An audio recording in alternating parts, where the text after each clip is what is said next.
Tigers baseball on Fox Sports Detroit is presented by Bell Tire.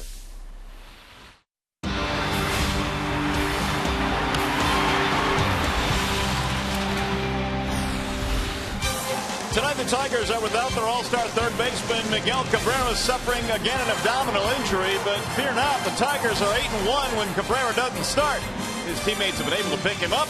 Hopefully more of the same here tonight as the Tigers get ready to do battle again on a nice night for baseball here at Comerica Park. Game 2 in this series featuring the Indians and the Detroit Tigers. Hi again, everyone. Welcome to Tigers Baseball. Mario and Pemba, Ron Allen. We are glad to have you with us here for Game 2 in this series. And of course, the Tigers ride without Miguel Cabrera tonight. They've had to do this a few times this year, and they're having some pretty good practice at it. You know, I applaud the decision to take him out of the lineup tonight, however, by Jim Leland. For the first time in last night's game, we watched discomfort while Miguel was swinging the bat. And throughout this entire injury he's gone through, that has not prevented him from swinging the bat. So I really applaud the fact that he's not in there to start the game. All right, one guy that is in there at the start of the game tonight is Anibal Sanchez, and he's done some of his best work against the Central. That's good because tonight he's got the Indians. He wasn't very good his last time out. That was against the Swinging Athletics. They were pretty good against all Tigers starters, but Anibal Sanchez, whenever the Central shows up, it really doesn't matter which team he has. He is able to spot that fastball about 97 miles an hour. He's got a great curve, great slider, real good changeup, tremendous mound presence. His ERA is just a shade over 2 in 19 career starts against the Central Division. The Tigers really know and need him to go out there tonight, really shut down this Cleveland Indians team one more time and take over this division finally. Yeah. Tigers trying to stretch their lead against the Indians tonight. After a short break, we'll send you back to the Call Sam Studios. Check in with Trevor Thompson. Hey, the Tigers, well, they're 15 over against Central Division opponents. They'll look to continue their Central dominance tonight. Tigers Tribe next.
Down, Michael Bourne had his issues defensively last night. He'll start things off for the Indians, and their lineup is presented by the Metro Detroit Chevy dealers. Bourne, Swisher, and Kipnis at the top for Terry Francona. Santana, Brantley, Cabrera in the middle, and their bottom three, the veteran Jason Giambi DHing tonight, then Chisenhall and Yan Gomes.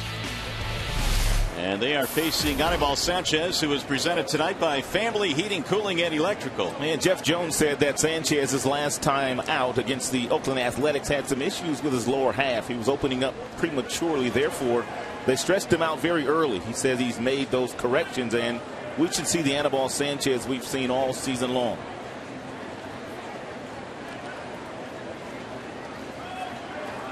Let's set the Tigers' defensive alignment for you while we have a moment here in the outfield. It's Tuiasa Sopo, it's Jackson, it's Torrey Hunter. Ramon Santiago getting the start over at third base. Miggy not starting in this game. Iglesias, Infante up the middle. The Prince is over at first. And Brian Pena is the catcher this evening. So here we go as the Tigers again play without Miguel Cabrera tonight. Santiago down at third. There's the first pitch of the ball game. It's outside to Michael Bourne. He was followed by Swisher and then Kipnis. Anibal Sanchez in search of another victory. It would be his 12th of the year.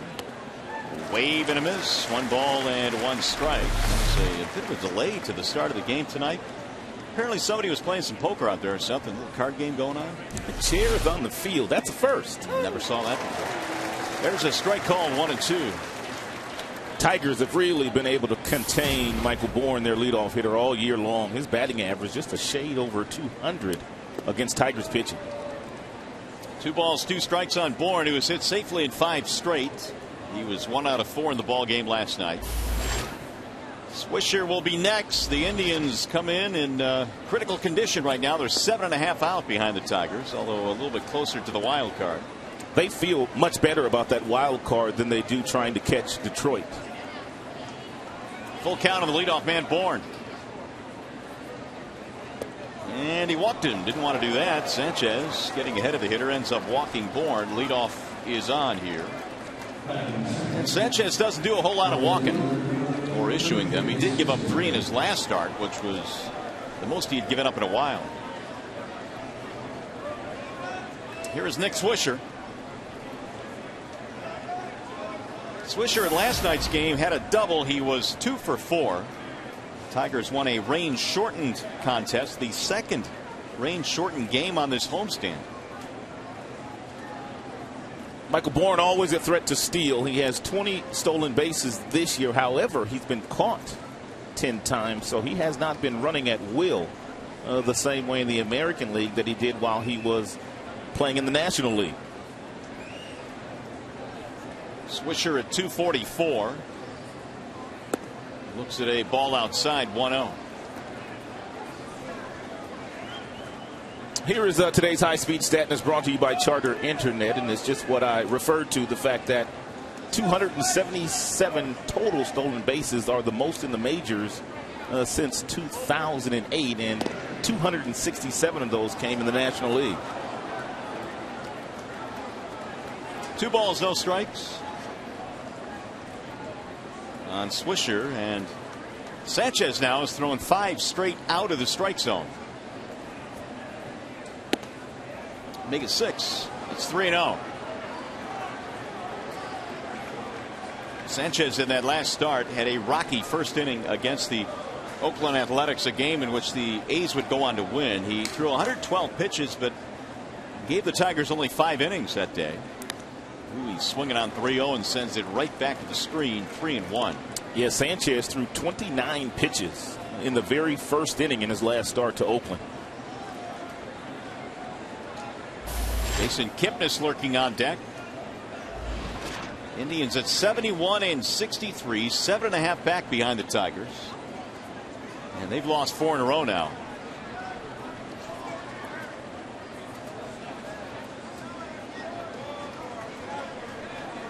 Three and 1 on Swisher, just underway on a warm evening here at the ballpark. Hopefully no rain tonight. There's a drive in the air to center field. Right center for Jackson, who cuts it off for the out. And Bourne retreats, 1 gone.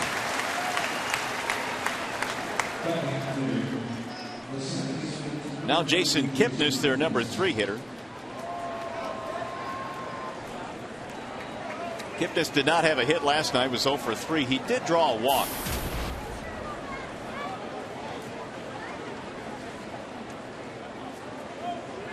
Tigers ended up winning last night's game 7-2 before the rains really came down and soaked Comerica Park. There was standing water all over the place last night.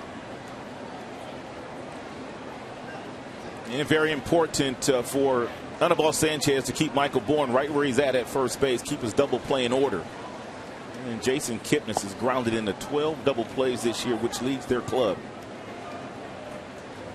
It's a high number for a guy that has the kind of speed that Kipnis has. He's also stolen 24 base. You usually wouldn't equate the two together. 75 driven in this year for the All-Star second baseman. Sends a ground ball to the right side. Infante has only one play. They'll get Kipnis by half a step, and there are 2 gone. Bourne advances to second base. Nice play by Omar. That'll bring up Carlos Santana.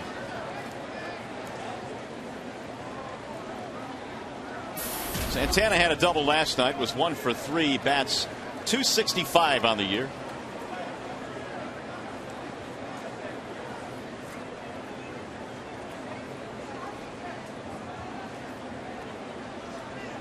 Bourne good speed and scoring position with 2 outs. Indians bat just underway here at the ballpark. And Santana takes a strike. 326 when Santana has somebody on base compared to 219 with nobody on.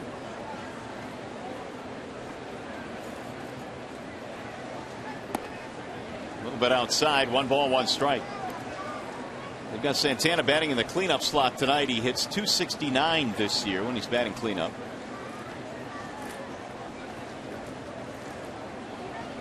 And Terry Francona tonight has him at first base. He's also DH'd and catches as well. 1-1 pitch, foul straight back. 1-2 on Santana. Looks like Sanchez may be elevating the fastball on purpose here to some of the left-handed bats that the Indians have in their starting lineup. He did the same thing to Swisher, and he elevated that last fastball there to Santana. Very difficult pitch for left-handers to get on top of when a guy throws as hard as Sanchez does. Fastball usually gets to 95.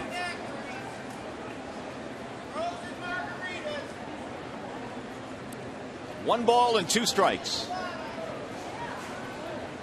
Santana does have a pretty good on base percentage, .372. He walks a lot. Bouncing in, Pena down to smother it. 2 balls and 2 strikes. So Anibal has not come out very crisp. Of the 17 that he's thrown so far, 10 have missed the strike zone. And Michael Brantley, who does really good work with runners in scoring position, waiting on deck.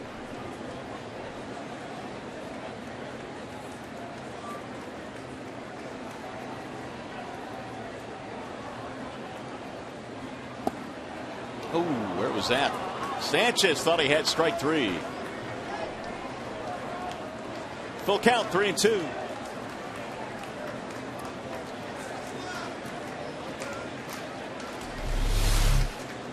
Breaking ball bottom just fell out of it. I don't know how Santana was able to take that pitch. Sanchez wanted it. There's a bouncer back up the middle into center field, base hit. Bourne coming around to score. It's a 2-out RBI single for Carlos Santana. And a 1-0 lead for the Indians. That is something that both of these clubs do very well, and something they've done very well all season long, and that's drive in runs with 2 outs, even though the offense has sputtered for the Cleveland Indians in the month of August. And they have been a very good team in that regard.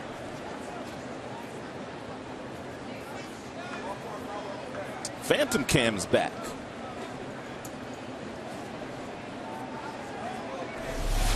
So like last night, the Indians score first. They have a 1-0 lead as Brantley steps in. Santana's just picked up his 58th RBI.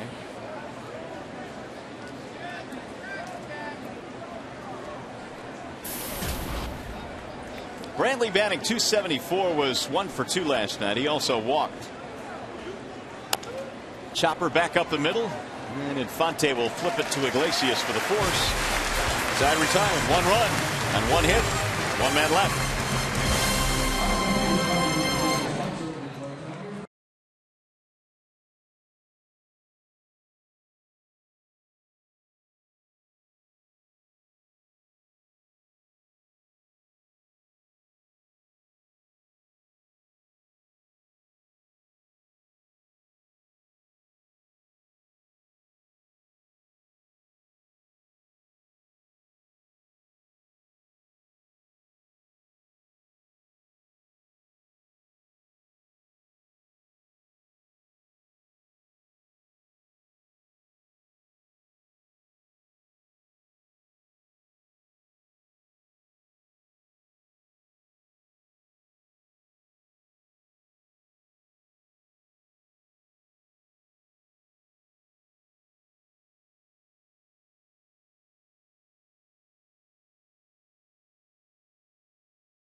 Had a fine defensive play in last night's game. He's in the lineup tonight and elevated in the lineup this evening. The Tigers starting 9 brought to you by the Southeast Michigan Ford dealers. Jackson, Iglesias, and Hunter in the top 3 spots.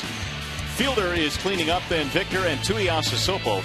Infante, Pena, Santiago, your bottom 3 as Cabrera takes the night off. And the Tigers facing the left-handed offerings of Scott Kazmir. What a elite year it's been for Kazmir. Last year pitching in independent ball, being invited to spring training this year as a non-roster player for the Indians, and all he's done is won 7 games and lost 6, and his fastball is quietly getting back up to that mid-90s fastball range where he was when he was with the Tampa Bay Rays. 29 years of age, out of Houston, Texas, Scott Kazmir. Had some big years with the Rays in his early 20s when he first got to the big leagues. Here's Jackson to start things off. Austin looks at a ball high, 1-0.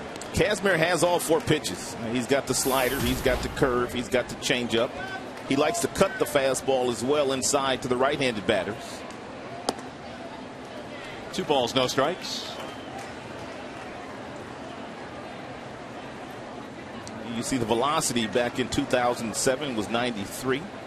Went all the way down to 88 in 2011, but we told you quietly getting back up to that 93, 94 mile per hour range. 2 balls, 1 strike on Jackson, who was 1 for 4 last night. 36 RBIs this year for Austin. And he looks at a ball high, 3-1.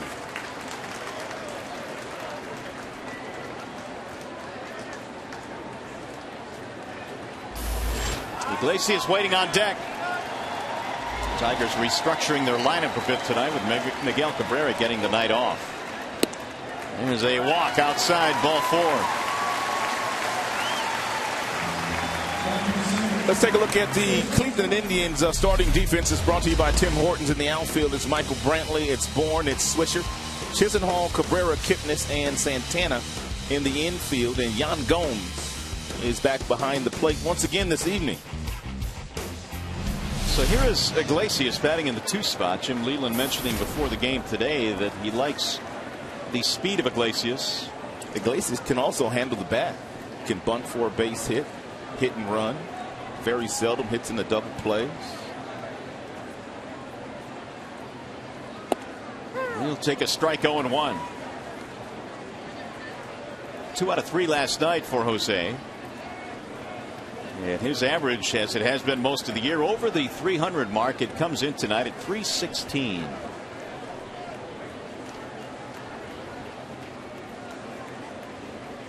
showing bunt, and he made him move his feet. 1 ball, 1 strike. Iglesias really helped out Rick Porcello in last night's contest in the 2nd inning. Runners on 1st and 3rd, and with nobody out, and made a spectacular play to start a 6-4-3 double play to get Porcello out of that jam. Game could have been quite different had he not made that play.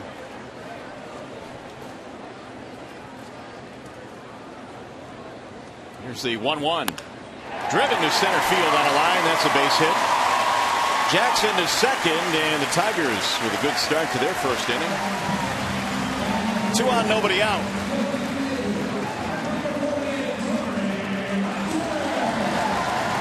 That'll bring up Torrey Hunter, who's batting in the 3 spot tonight, which obviously is always reserved for Cabrera.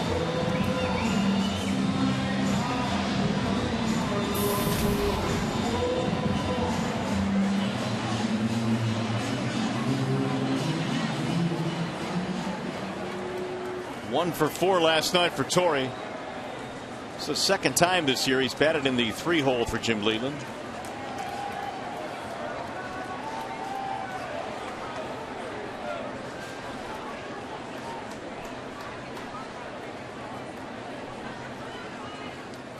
Kazmir missing outside. 1 ball, no strikes. It has been a long road back for Kazmir to get to the big leagues. Independent baseball. Was pitching winter ball this past offseason when he caught the Indians' eye with his velocity. There's a chopper toward 3rd on the charge there. Chisenhall to 2nd. Tough play there for the out, and that's all they get. You really have to swallow your pride if you're a guy like Kazmir, a guy that pitched so well in the big leagues for Tampa, and then losing that velocity to go all the way to independent ball and then go to winter ball, just trying to get another opportunity.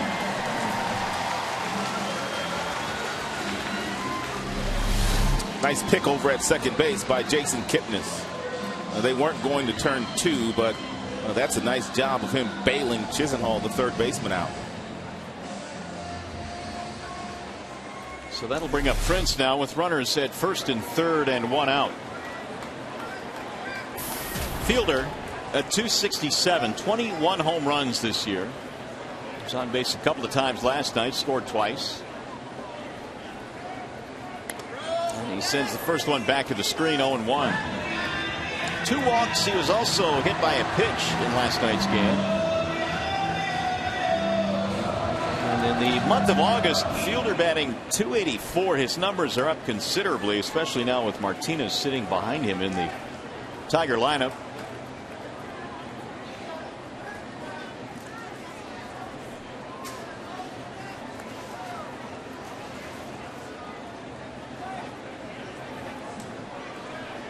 Kazmir trying to pitch around a leadoff walk and then single.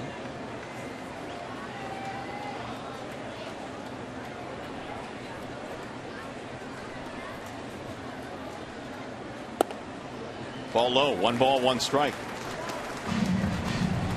It was back in 2007 when Kazmir led the American League in strikeouts with 239, and he did so at the young age of 23.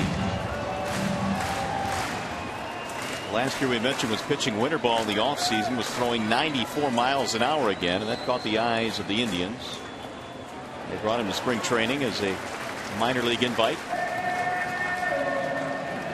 And he's fallen behind here, 2-1.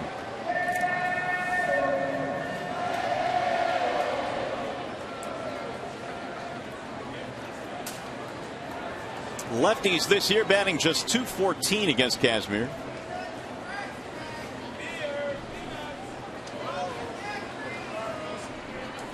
Here's the 2-1. Checked it, strike called on Prince. Outstanding breaking ball there. Slider by Kazmir in the 2-1 count. Prince clearly looking for the fastball. It can only watch it go by. You can't locate your slider any better than that to a dangerous RBI machine guy like Prince Fielder.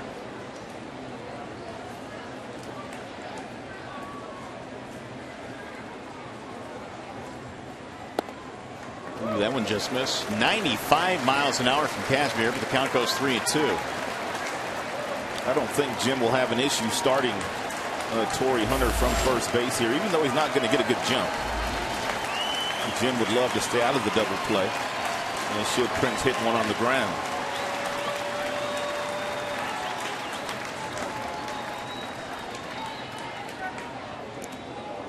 Boy, Kazmir lets that thing go on his throws to first base. This situation for a base runner, the one thing that can't happen, if you are running, you can't get picked off. You're not trying to steal a base. You're just simply trying to get a head start.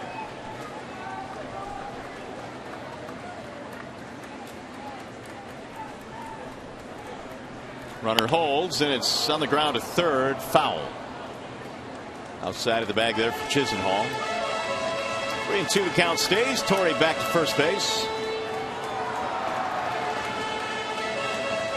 91 RBIs for Prince. So he'll get to 100 again this year. Cabrera already well over 100.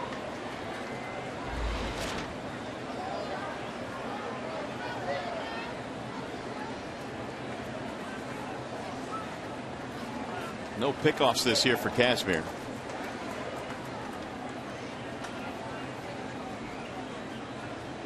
Runner holds again, lined and caught by the shortstop. They'll get a double play. Cabrera will throw out to first base and double up Hunter to end the inning. Hard hit ball. Tigers get nothing though. We'll go to the second.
May have forgotten about that momentarily when the ball left Prince's bat.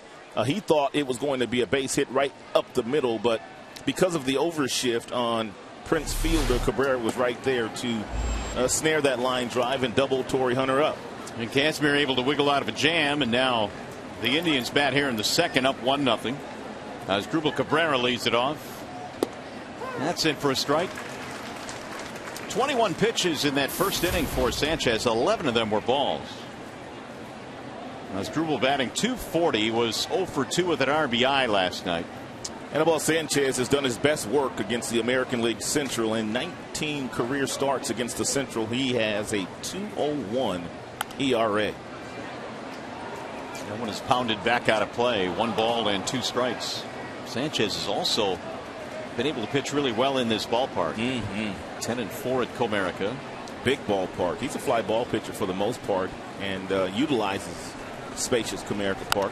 2.66 ERA as well. That ball's hit straight up. Iglesias waving everybody off. 1 out.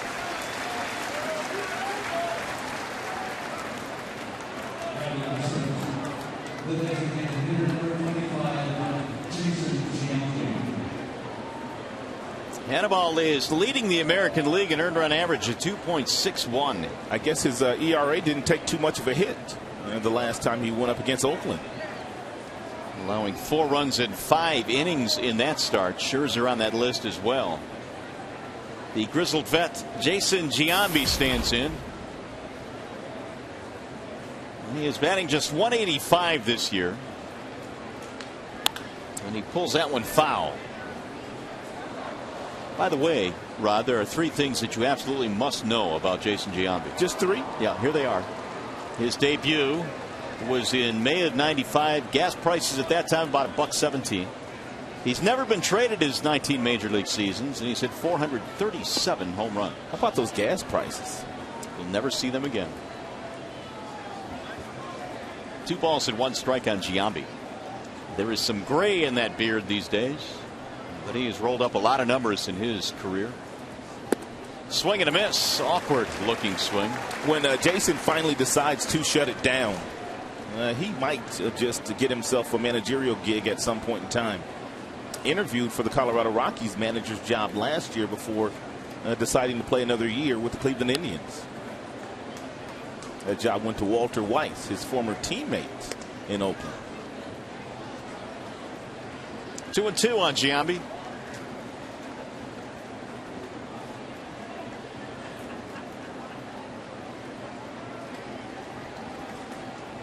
Now the 2-2 from Sanchez. It's pounded back out of play. 95-mile-an-hour fastball. Giambi got a piece of it. That is something that Sanchez has been able to maintain since he spent a couple of weeks on the disabled list. He was throwing about 92 average before he went on the DL, but they shut him down for about 3 weeks, and he came back just about every fastball 95 when he wants to get up that high. Missed it high now. 3-2. Before the DL, the average velocity a little under 93. Since it's up over 94. A little pop up, shallow right field. Fonte was playing out there anyway, so he'll go over there to get it. 2 gone. A couple of pop ups.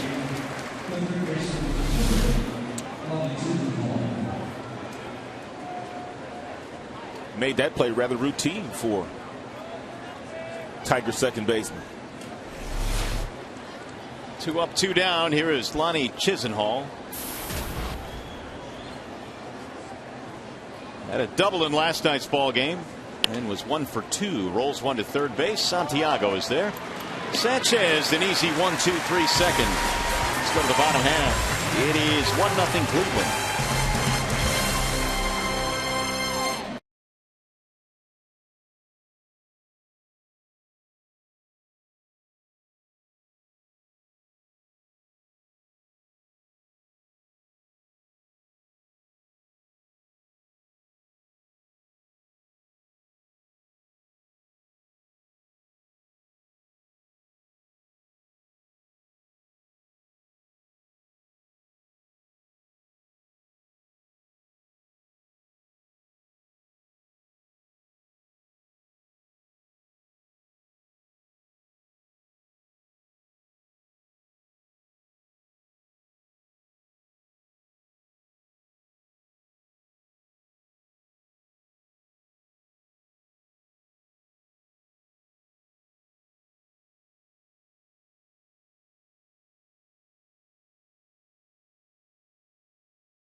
$18.49. Ram trucks now get a great summer deal on a Ram truck at the Ram Summer Clearance Event.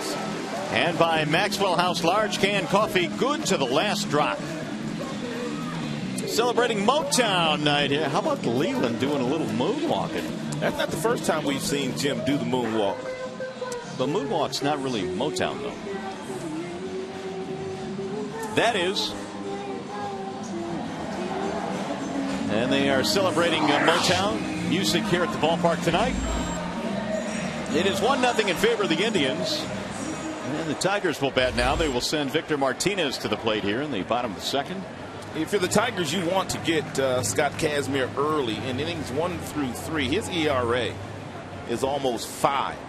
And once he gets past the third inning, it goes down about a run and a half. So he's one of those starters that you need to try to jump on very early. Kazmir has had no luck at all against Martinez. 9 for 18, and one of those hits a home run. He'll go to work here in the second in a 1-0 ball game, and he throws a strike. No pitcher is safe around Victor these days.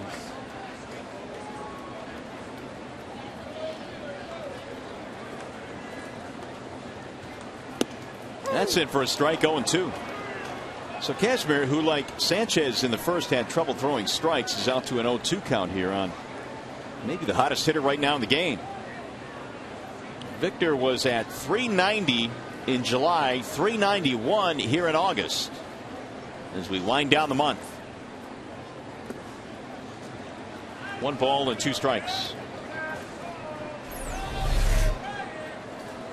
There's some numbers for Martinez among designated hitters this year. 141 hits, more than any other DH. Those numbers are astonishing as far as the hits and doubles are concerned, especially with the starts that Victor got off to in the month of April and May. Right back up the middle. Look at that. Another base hit. They can't get him out. Victor now is 14 for 20 on the homestand. Leadoff man out for the second straight inning.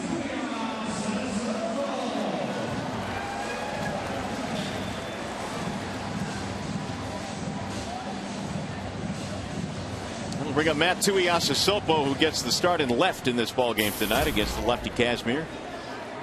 Matt batting a solid .280. It's been a strong year for Tuiasosopo in a reserve role. His only hit this year against the Indians is a homer. And he looks at ball 1. Kazmir came into this game having posted an ERA of 2.96 over his last 12 starts. So what they've been able to get out of him this year has been awfully good considering where he has come from. Apparently no run support whatsoever because his record only 4-2 in those 12 starts. There's a strike called as Vic Carapazza goes up with the right hand. If you've got an ERA that is sub 3 in your last 12, you would have thought that you'd win more than 4 contests. Only 7 wins all season, 7-6 for Kazmir. Now the 1-1. 2-1 on Tuiasosopo. Michael Bourne, center fielder, playing really shallow. I know he has the ability to go back on balls, and that's why he plays so shallow. But if Tuiasosopo gets a hold of this 2-1 fastball, even with the speed that Bourne has in center field, he's not going to run it down. In the air, shallow right field, slicing toward foul ground, and it's a foul ball. 2 balls, 2 strikes. You mentioned his only hit against the Indians this year. It was a home run, and it was against Scott Kazmir. Back in Cleveland earlier this year. One of 7 homers this season for Tuiasosopo, a career high.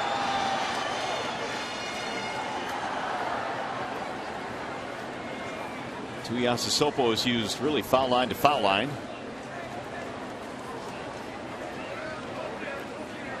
Two balls, 2 strikes.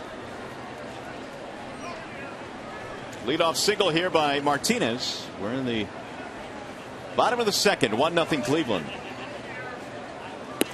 Ball high, and the count now will go 3-2.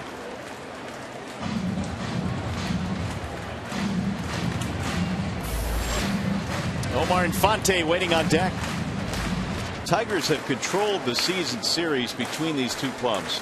They have met 17 times, with Detroit winning 14 of them. I could not remember the Tigers in the last number of years dominating any one opponent to the tune of that many victories. There's a ball high. He lost him, and that's going to put 2 aboard. The Tigers have also won 6 in a row against the Indians. And in that stretch, the numbers are, well, lopsidedly in favor of the Tigers.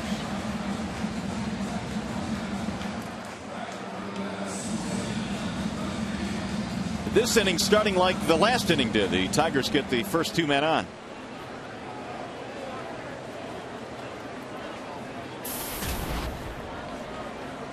Omar last night 1 for 4 with an RBI. And he sits safely now in his last 3.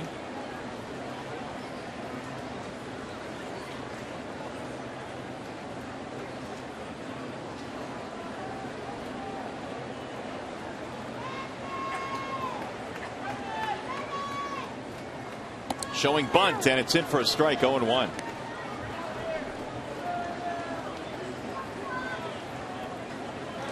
Omar with 33 RBIs, looking down at Tom Brookins running through the signals at third.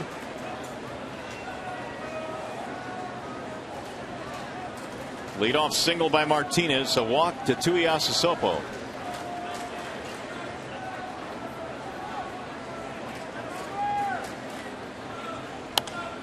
Sprayed foul out of play. 0-2. The one hit that Omar did get last night came in the 7th inning. He got fisted just a little bit, and we're going to show it to you in Phantom Cam. You can see hit that ball down around the label, but still able to muscle it in the shallow left field for a base hit and an RBI. Phantom Cam capturing the rain. And then it really started to come down. Tarp came out. We never completed it. Swinging a drive and a deep left. That ball is hit high and deep and out. It is gone. A home run. 3-run shot for Omar.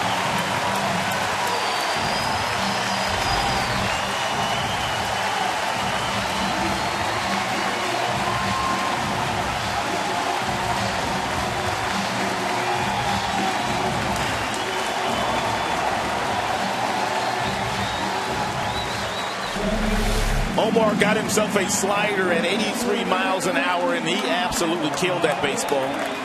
We also told you Scott Kazmir innings 1 through 3. His ERA this season hovers right around 5. So that Tiger put 3 on the board early. An 0-2 pitch is in the seats out in left field. The Tigers lead it 3-1. Bad breaking ball there out of the hand of Kazmir. Omar's month of August has been outstanding. 348. Strike called on Pena. And Brian now has a look back for Vic Carapasa. 0-2 the count. Single, walk, 3-run homer. Just like that, the Tigers are on top. Brian spoiled one there to stay alive. Kazmir threw that last one to 96. Homer number 8 for Infante. Cleared the bullpen back into the seats.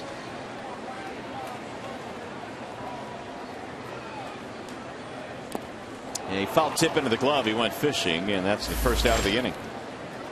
It's also the first strikeout for Kazmir.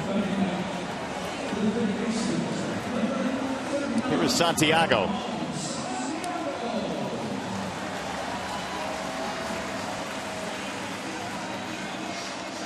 Well, Ramon has had good numbers against Kazmir too. You don't think of Santiago as a home run hitter, but he's gotten Kazmir a couple of times. Ball 1 to Ramon. 3 for 6 with 2 homers.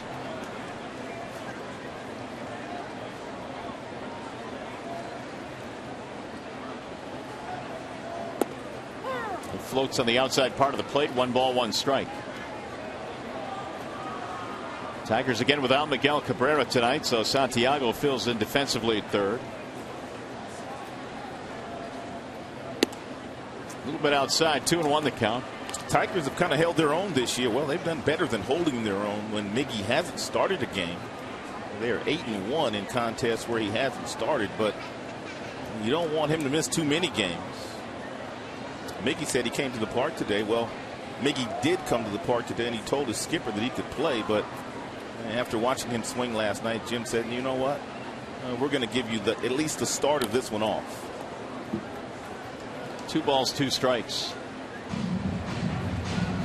Santiago.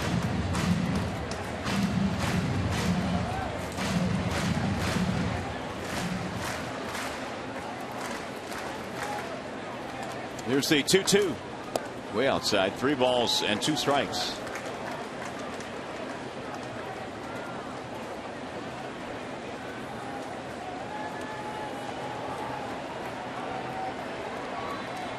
Kazmir now is about to throw his 40th pitch. And he has only 1 out here in the second.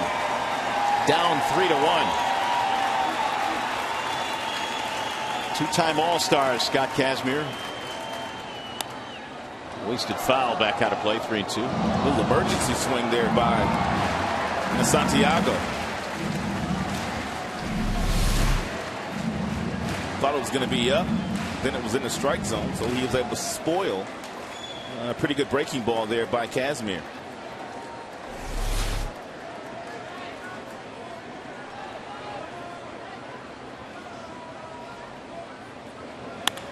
Line drive, base hit, center field. Well, Santiago continues his mastery at Kazmir. It's the 3rd Tigers hit in this inning.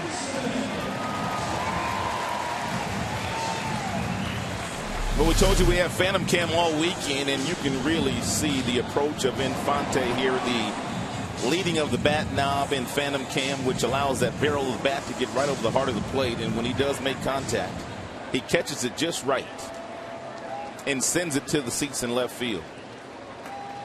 Great shot of Infante's eyes, just glued on the baseball. Head didn't move. You can draw an imaginary, you can draw a line right down the center of his body. Doesn't get much better than that. Got to be careful with Gomes behind the plate. Well, he's got a really good arm. Outstanding throwing arm, as a matter of fact. Jackson the batter. Tigers had 3 runs in on the homer. 1 on, 1 out.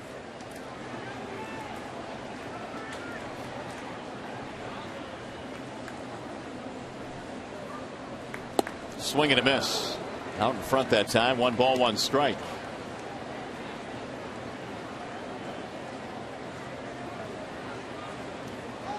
Jackson had a walk back in the first, did not score.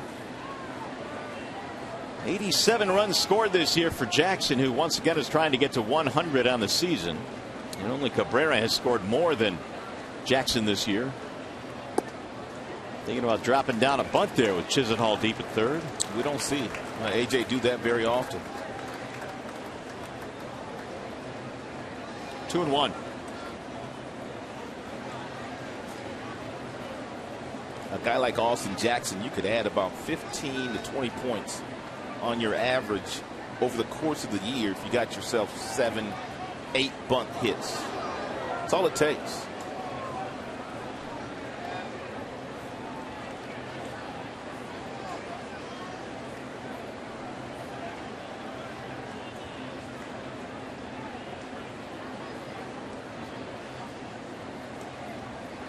The 2-1 pitch.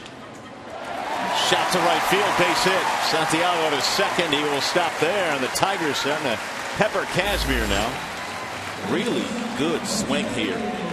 They put on the base by Austin Jackson. Fastball inside, and just a little inside out swing by AJ to slice the ball the other way. Didn't try to do too much with it. It's a good cut fastball by Kazmir inside to Austin.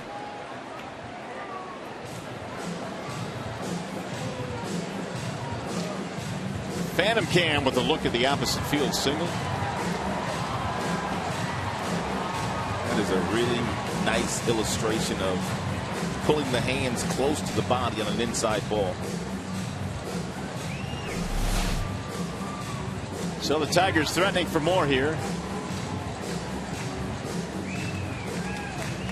Mickey Callaway out with a quick chat with Kazmir.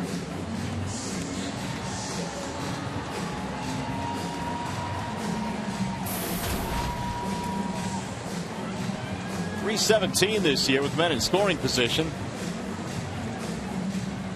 And Iglesias had a base hit his first time up. 3-1 Detroit.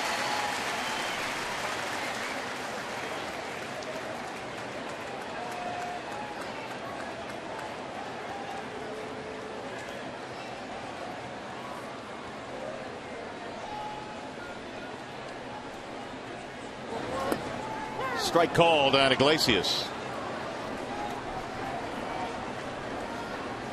So Jose now is 3 for 3 in his career against Kazmir. Tigers already have put up 5 hits on the board. Now the 0-1. Lifted back out of play. No balls, 2 strikes. The one thing that Scott Kazmir has done, he has mixed in all of his pitches. We've seen the fastball get up to 95. He's thrown some sliders. He's thrown some good changeups. He's thrown the cutter as well, but he's not missing many bats when he does throw the ball in the strike zone.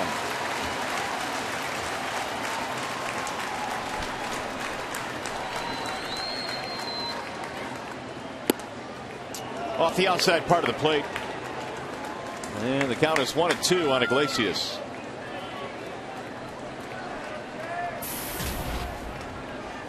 Torrey Hunter due up next. Here's the 1-2. Got him. Strike 3. Iglesias caught looking. Second strikeout of the inning now for Kazmir. And of the game as well. It's a really good four-seam fastball by Kazmir on the inside black to Iglesias. And you can't locate one any better than that, right at the knees. So the Tigers will send their 8th man to bat here in the second inning as Matt Albers already is warming up in their bullpen. The next pitch for Kazmir will be his 50th. And it's ball 1.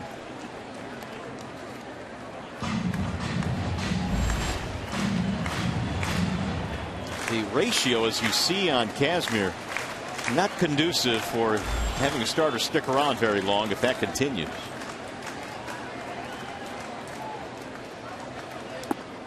Low. Ball 2. He's going to have to throw Torrey Hunter an off-speed pitch here on the 2-0 count, or else he's going to run the risk of Torrey Hunter taking a fastball and hitting it into the gap somewhere and driving in both of these runs. Got to have confidence in throwing it, though.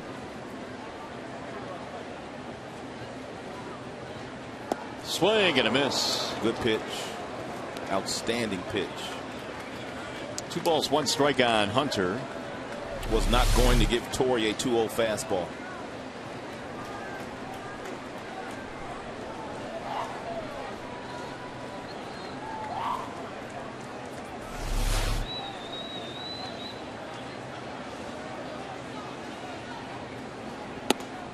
Strike called. Came back with a fastball that time at 95. 2-2. It's one of the things that you see at this level. Even a guy like Torrey Hunter that's played 17 years in the big leagues. After the 2-1 breaking ball, Torrey may have been looking for the, after the 2-0 breaking ball, may have been looking for the 2-1 breaking ball, and Kazmir got away with that fastball right down the middle. Ooh, that ball pinballs back into the dugout of the Indians right off the end of the bat.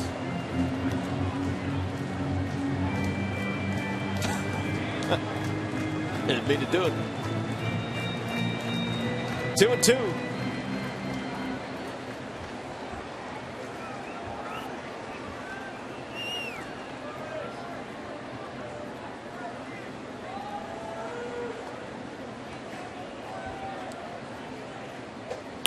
Right back up the middle into center. That's a base hit. That'll get another run in. Throw back to second. Ooh, he just got back in there. Santiago scores on the play. RBI hit for Torrey Hunter. Jackson just got back into second base. After the really good breaking ball that Kazmir threw to Torrey Hunter on the 2-0 pitch, He came back with 3 straight fastballs, the last of which was 96 miles an hour, and Torrey Hunter hit a seed right back through the middle.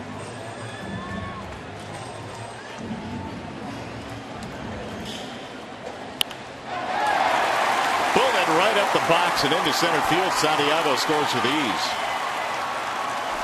And now Fielder will come in. And Kazmir's thrown 38 pitches in this inning alone. This will be the 9th man he faces.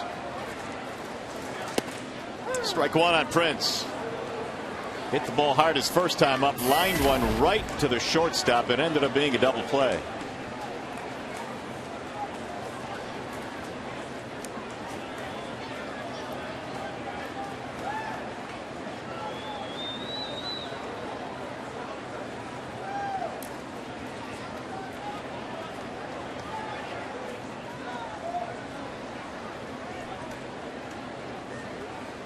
Here's the 0-1.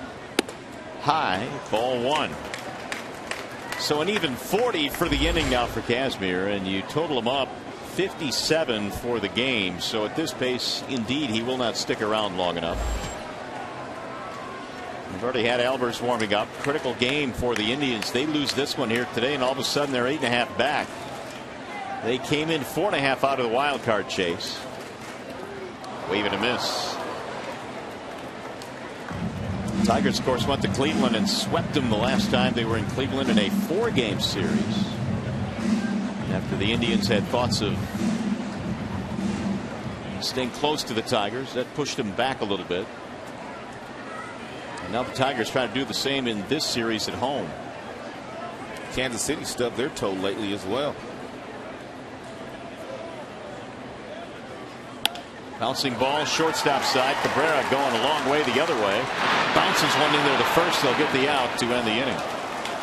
Tigers send 9 men to the plate, and it all got started with Omar Infante's 3-run homer, his 8th of the year.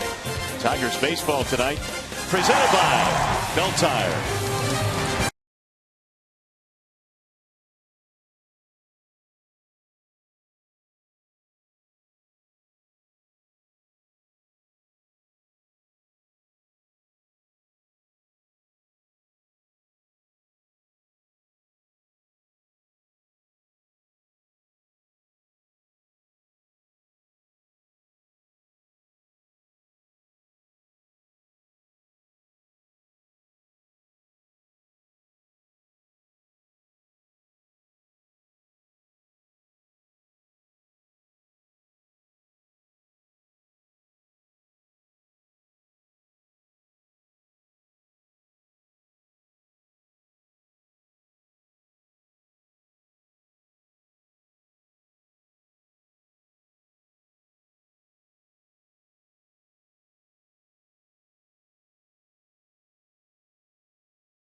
Bring a copy of the box score to a participating Arby's location tomorrow, and you will get yourself a free small order of curly fries. Infante getting us off to a good start tonight with his home run. Sanchez back to work. Yan Gomes leads it off. Strike 1 on Gomes. Hannibal had a 1-2-3 second inning. Gomes last night had a double, was 1 for 3 for the Indians. Big swing there, 0-2. Told you last night that Terry Francona starting to give Gomes more reps. He's been their best hitter in the month of August. He's also been their best thrower. 46%. Oh, he can really throw. Very many better in the league than that, if any. The 0-2 is swung on and missed. And Sanchez makes quick work of Gomes. Sandoval has his first strikeout. Send up the top of the order now, Michael Bourne.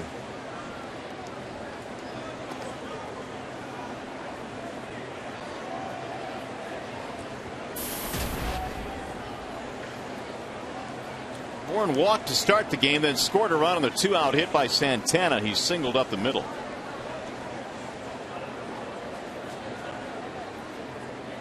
Showing bunt, strike one. Bourne does have 20 steals this year atop the Cleveland lineup, but he averaged 42 the last 6 years, 42 a season in the National League. Drops this bunt down. Sanchez barehanded. He guns it to first for the out. 2 gone. Time for a game break now. We check in with Trevor Thompson.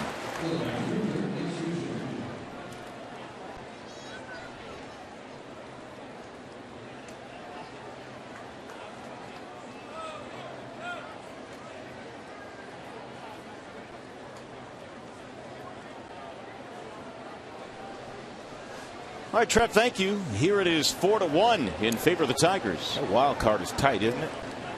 Well, that was the plan. When they added that other wild card to get more teams involved, create more excitement, then I would say mission accomplished. Bodes well for a lot of cities. Ballpark is full. I know Tigers have great fans, and this place is full all the time, but that added wild card bodes well for a lot of teams. Swisher flying out his first time up. Ball high from Sanchez, 1-1. Sanchez has got that real good fastball tonight. Just about every time he decides to throw one, it is in the mid-90s. And he's got great control with that fastball.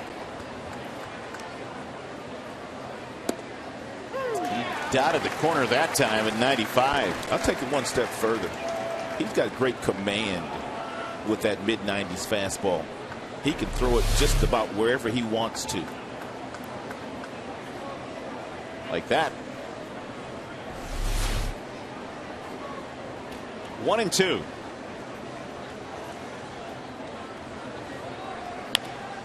Fly ball left field. Tuiasosopo coming over.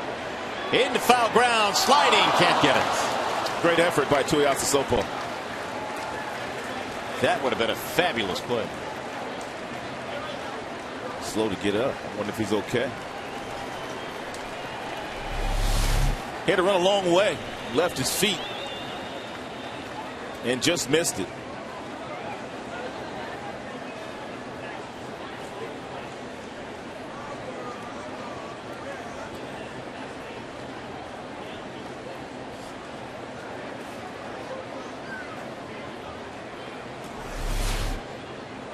And again, the 1-2. Swing and a miss, struck him out. Swisher is out of there. Sanchez a 1-2-3 third. That's his second strikeout of the game.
next impact of the most recent trade acquisitions for the Tigers. It's an A, Sanchez, B, Infante, C, Iglesias, or D, Jose Veras.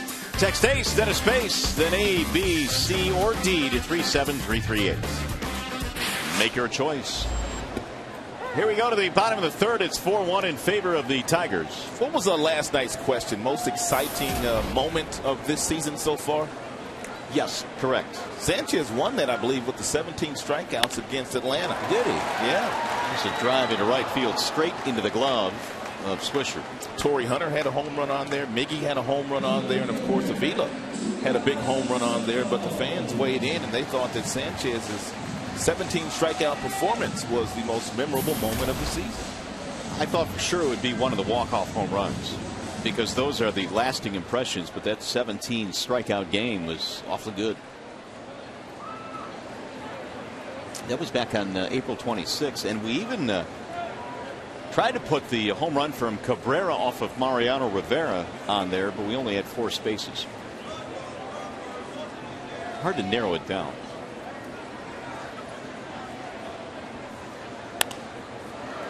Will be fouled back out of play down the right field line. Well, when you usually have that many memorable moments during the course of one season, it's going to equate into a lengthy run in the postseason, and hopefully the first World Series championship since 1984.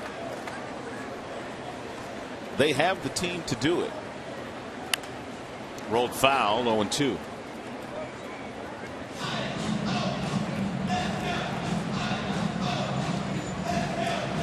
Jim Leland was, as they were addressing some roster moves earlier today, was adamant about saying, look, if we make the postseason, this is why we had some of these guys come up, because you have to have players on your roster by this day, August 31st, if you want them eligible for postseason play. And that's why they brought up Avisail Garcia before September the 1st last year, to make him eligible for the postseason.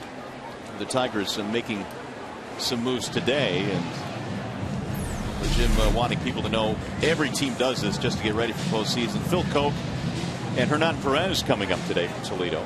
Hernan held his own when he was up here the first time, and solidified that second base position when Omar Infante was on the disabled list. He didn't hit a whole lot, but he acquitted himself very nicely at second base.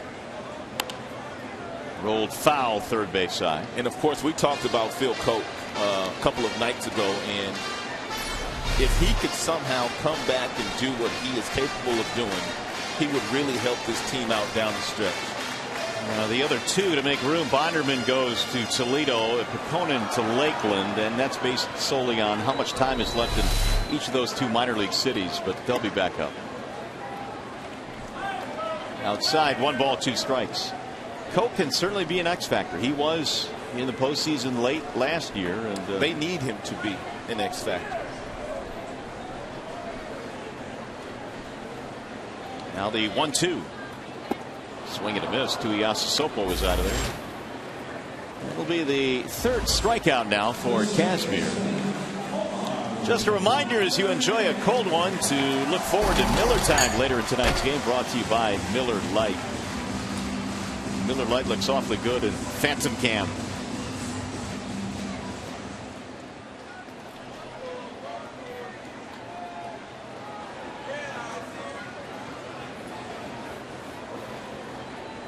Infante looks at a ball inside. Omar hit a 3-run shot back in the second.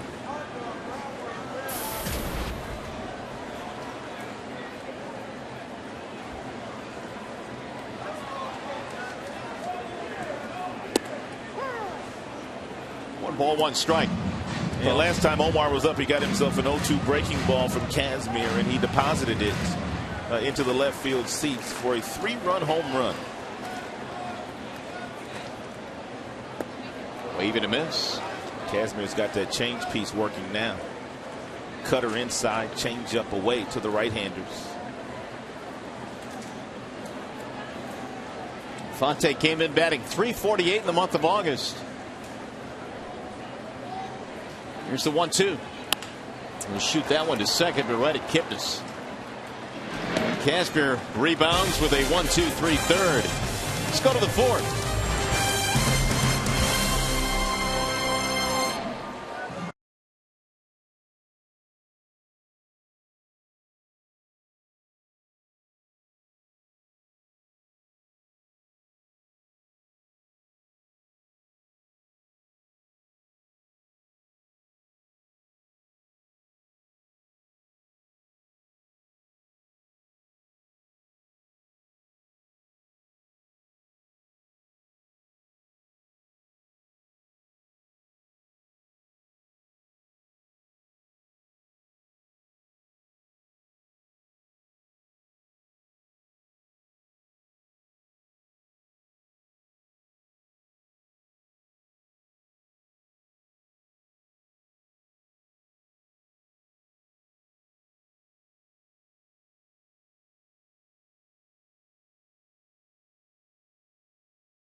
back to school binder. For ticket information, call 866-66-TIGER. Check it out online if you'd like at tigers.com. Well, tonight is a gorgeous night. Last night was a nice night until the rains hit around 10 o'clock or so. Got some color in the sky tonight. Tigers on top 4-1 as we go to the top of the fourth inning, and Sanchez deals a strike to Jason Kipnis. And Sanchez starting to get on a roll, as we have seen him do so many times this year, and where every single pitch just starts to work for him and the hitters just can't do anything with him. Kipnis a ground out back in the first inning. The Indians got their run in the first on a walk. The ground out advanced the runner, and a single by Santana with 2 outs scored him. Little tapper hit slowly down the first base line, and Sanchez makes a nice play and a tough play down the line to avoid the runner. Very difficult play, and so many times on this particular play the pitcher will go over, and because it's going to be a close play, they won't concentrate on picking the ball up, but he has concentration to look down, pick it up, and then flip it to Prince Fielder on the inside part of the bag to make sure they get the out. Even leaned to make sure that he threw the ball inside the bag to Prince.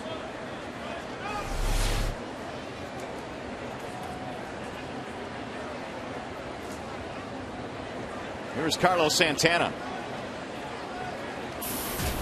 It was Santana that singled up the middle to drive in the run for Cleveland back in the first. Fastball missed away, 1-0. Tigers tonight have out hit the Indians 6-1.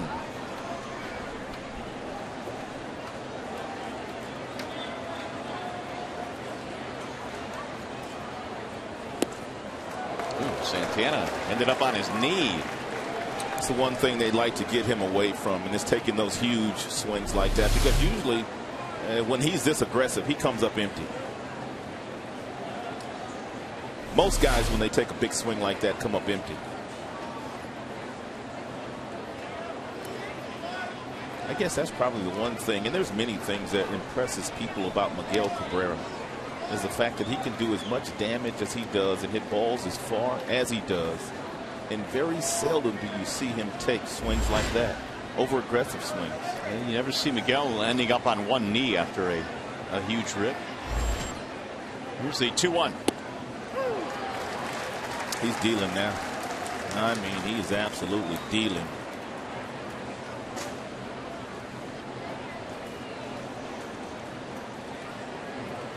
Sanchez came in 3-1 lifetime against Cleveland and an ERA of under 2. So he has not had much problem against the Indians in his career. It has encompassed 6 starts.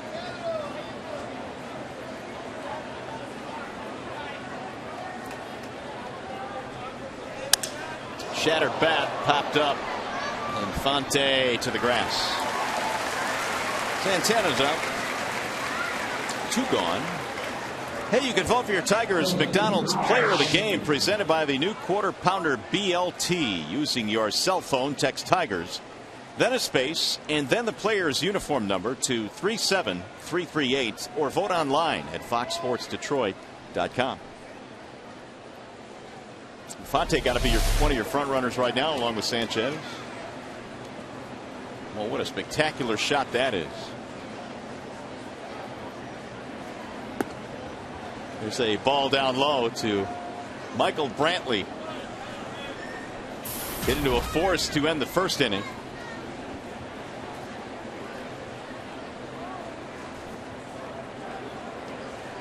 Here's the 1-0. Sent back out of play. 1 ball, 1 strike.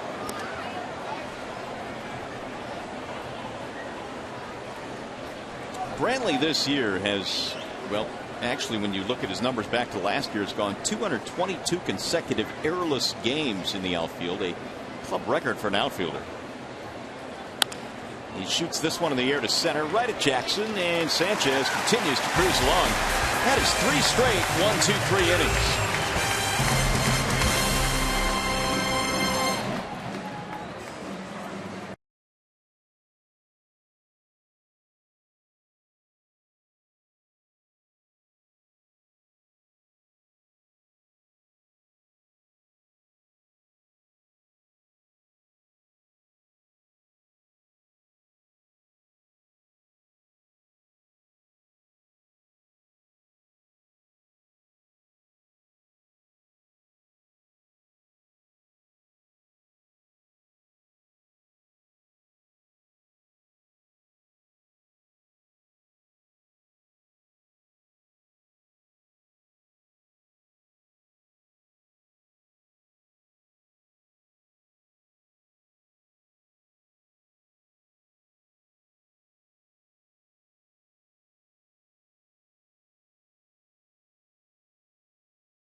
counter in the second inning. Omar Infante getting an 0-2 breaking ball to drive in 3 with a 3-run home run, and then Torrey Hunter base hit right back up the box. 4 unanswered runs scored by the Tigers, and they lead 4-1 in this contest.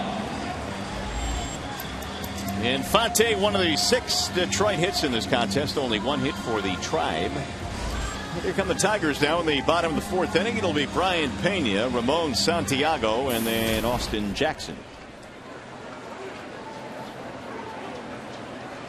Casimir righted the ship a little bit with a snappy 3rd inning. He got the Tigers 1-2-3.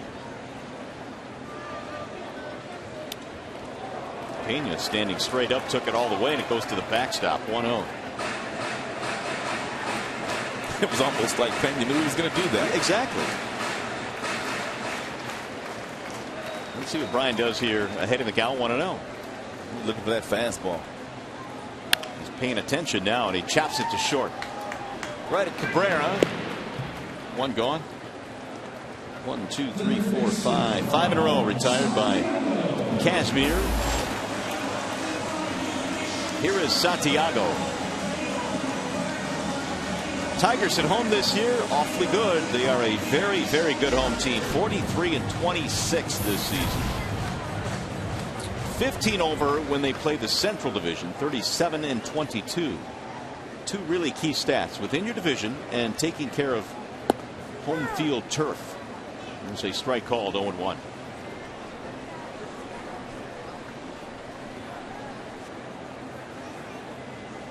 Santiago singled and scored back in the 2nd. Hey, Rod, did you know there are 3 things you absolutely have to know about Ramon Santiago? 3 things that we didn't know? Here you go. Did you know it's his birthday today? Did not know that. He's 34 years old. Feliz cumpleaños, Mr. Santiago. He is one of 8 major league players all time from Las Matas de Farfan in the Dominican Republic, and was once traded for Carlos Guillen. There you go. 3 things you need to know. He is 34 years old today. We've watched him grow up. Was he back in 02? He came up with Infante? May have been. I got here in 03, and they were starting shortstop combo that year. Yeah, it was in that area. Then a while, the 0-2 pitch on the ground to short. Cabrera will gobble that one up as well. 6 in a row retired by Casimir. 2 gone. Lots of off-speed pitches and change-ups the last couple of innings, and thrown by Casimir, and he's kind of slowed down the Tigers' offense. He came out trying to overpower them early in the game. That is kind of what the entire pitching staff of the Cleveland Indians has tried to do this year against Tigers batters. And whether it be Kluber, McAllister, they've all come out and just tried to overpower them with good fastballs, and very few of them have had success this year against Detroit hitters.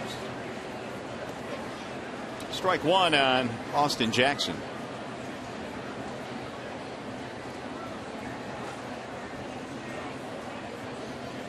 Swing and a miss. 0-2. Didn't Kluber go on the DL after facing the Tigers? He sure did. So Kluber, after facing the Tigers, goes on the DL. So did Matt Harvey. Sure did. 2 really good pitchers. It's real stressful facing this Tigers team. Well, guys try to do too much. They're sending guys to the DL. They're so good. That's fouled back out of play. 0-2. The count stays on Jackson. Torrey Hunter gave me another name the other day, too, when we were having the same conversation that you and I are having. There was another pitcher that went up against them earlier this season and promptly went on the disabled list right after that. I'm trying to think. Hang on. Don't tell me. Well, there's 2 strikes with 2 outs. You might have to tell me quickly. No, I don't remember the name he told me. Oh. Yeah. But he so there's no way you're going to remember either. Why don't you bring it up then? No, we had the conversation. There's more. There's more than 2. There's a foul back out of play. Jackson in the ballgame, single and a walk. He's been on base twice. That's his job. Tigers have not been able to score him yet, though.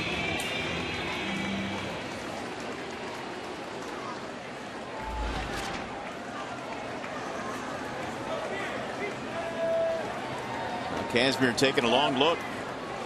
Here again is the 0-2. Grounded foul right by Brookins at third. Tigers took control of this game with a 4-run second. There's nothing more frustrating than missing a foul ball that is within your grasp. That's a tough play, though. Easy, big fella. That was a tough play. No glove, tough play. Right through the wickets. Just ruined his night. 1-2. Till his phone starts blowing up. He'll enjoy instant celebrity. There's another foul back out of play.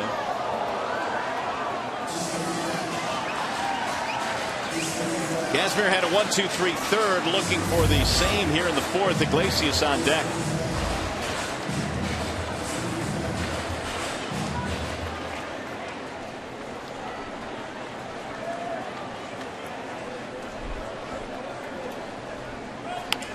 Ground ball foul, third base side. It's been a great at bat, and by Austin Jackson. Kazmir has thrown AJ everything but the kitchen sink, and Austin just continues to foul off pitch after pitch after pitch. Ninth pitch coming up.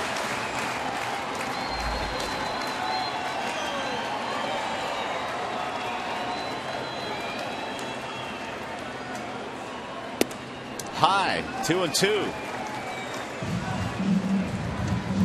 Boy, Kazmir is moving in on 90 pitches, and we're only in the fourth. Threw a ton of them back in the second. There's another foul back out of play. Not too many seats to be had here tonight. It is a packed house here at the ballpark, and really a big crowd last night to try to stay through the rain, but it became such a torrential downpour that they had no choice but to call the game. And many of those folks just went home, but what a great crowd tonight. Swing and a miss, and he finally gets Jackson. It'll be a 1-2-3 inning for Scott Kazmir. Gorgeous night tonight in the Motor City. Glad you're spending it with us. It is 4-1 Detroit.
So far here tonight, the fastball's been firm. It's been in the mid-90s. They've been late on a lot of the fastballs, and then when they do make contact, they simply hit the ball on the ground. He's thrown some off-speed pitches that's had him out on that front foot.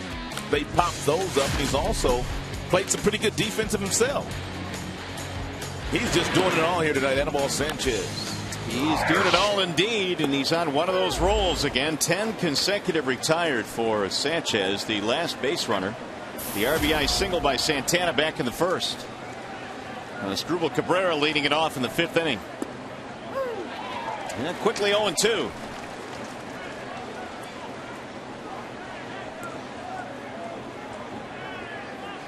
Cabrera, Giambi, Chisenhall here in the top of the fifth.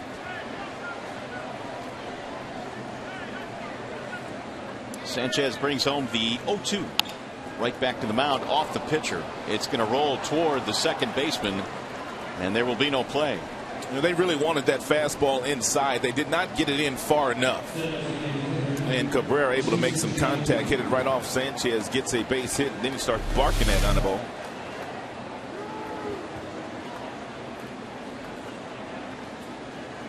Right leg.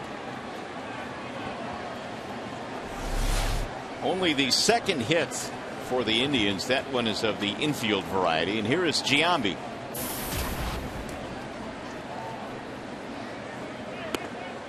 There are only two active players right now in the major leagues that have more home runs than Giambi and more RBIs, and they would be Albert Pujols and Alex Rodriguez.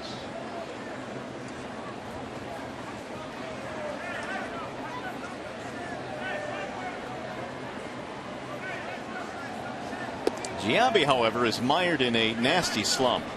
8 for his last 58.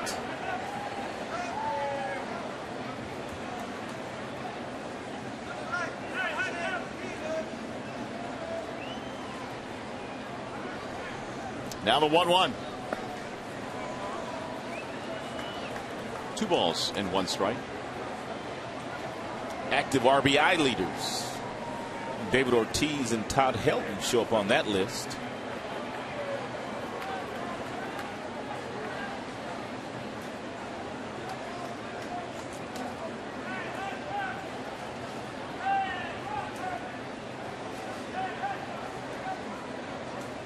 One is hammered to right field, base hit. Soft line drive. Meanwhile, Cabrera trying to get to third, and he will. It's a single for Giambi, first and third, and nobody out for Cleveland. And one of the few off-speed pitches that Sanchez has left up in the strike zone. And you can't do that to a veteran hitter like Giambi. I mean, he's clearly looking for a fastball, but he gets a breaking ball that's hanging, and he's able to get Asdrubal Cabrera all the way over to third base. Back-to-back hits here in the 5th, and now Chisenhall will start things off.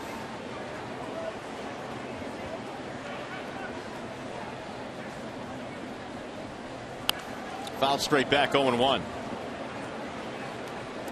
Indians on this road trip have struggled to knock in runs and get that big hit. Just 1 for 21 in scoring position on this road trip. They are 1 for 1 today, though.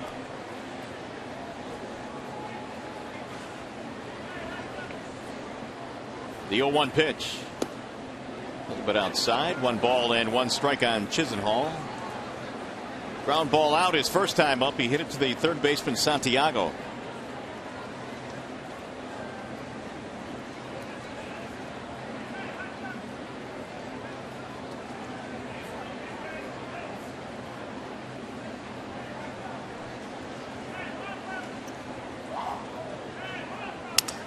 Broke his bat, popped him up. First base side, Prince in foul ground. Runners hold. 1 away.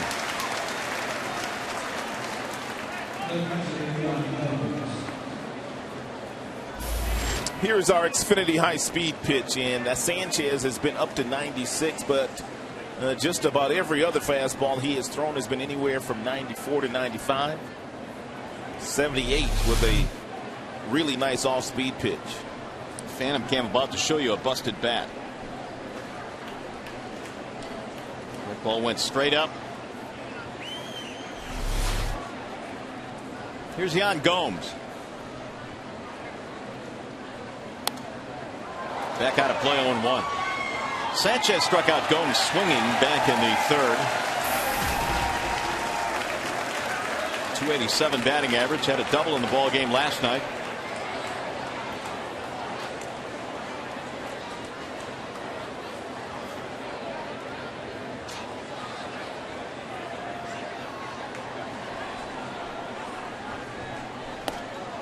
Ball high. Gomes born in Brazil, but his family moved him to the States when he was a young child. Went on to play some college ball at Tennessee.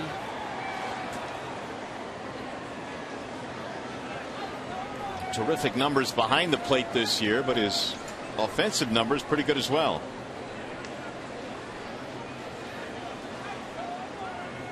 Here's the 1-1. Swing and a miss. He chased that time, 1-2. That's exactly what Sanchez was able to do to Gomes his last time up. He was able to throw fastballs right by him. And you can't catch up to 96 when it's across your letters.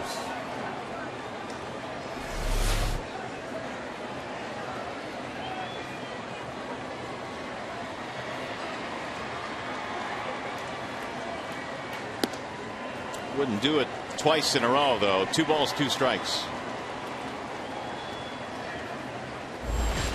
70 now for Sanchez. And that first inning was his most stressful. The inning the Indians got their run. Double play ball gets him out of this inning.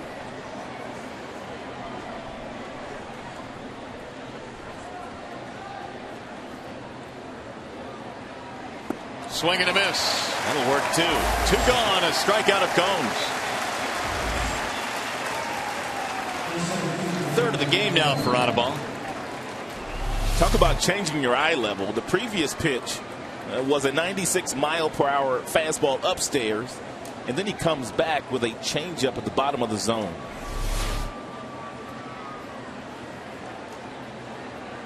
One more obstacle. That would be Michael Bourne. Ball 1.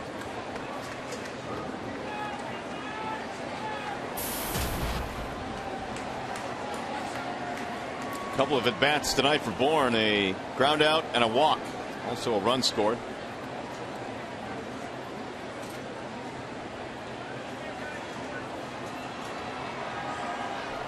Swing and a miss. 1 ball, 1 strike.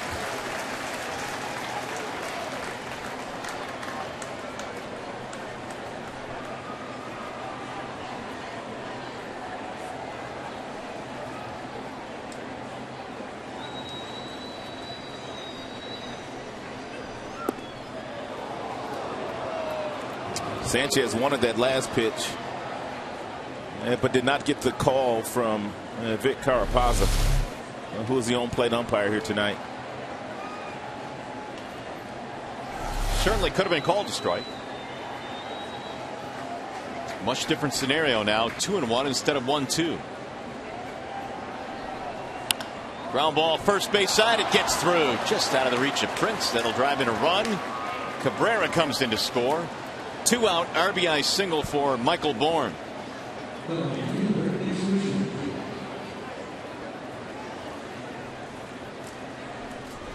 Breaking ball that's up, and it gets in on Bourne, but Bourne somehow able to hit the ball right past Prince Fielder, who was playing in at the cut of the grass.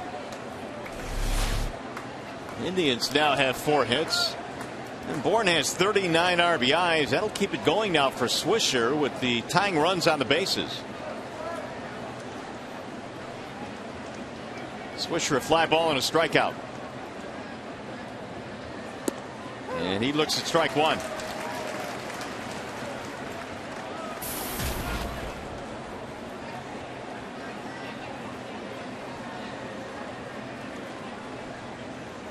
Swisher recently had an 0 for 26 stretch.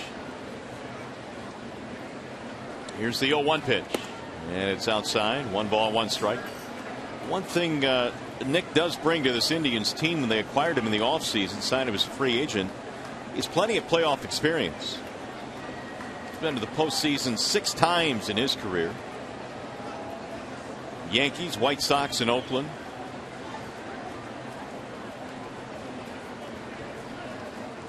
A lot of the guys that they brought in last year may not have the same type of playoff experience as Swisher, but Bourne, his squad was in the postseason last year. Drew Stubbs, not playing here tonight, but his squad, Cincinnati Reds, were in the postseason last year, so I'm sure that was some of the thought process when they started to fill out this 25-man roster. And of course, that man's won a couple championships as a manager. 2 World Series titles with the Red Sox. Giambi and Bourne to the bases. 1 ball, 2 strikes on Swisher.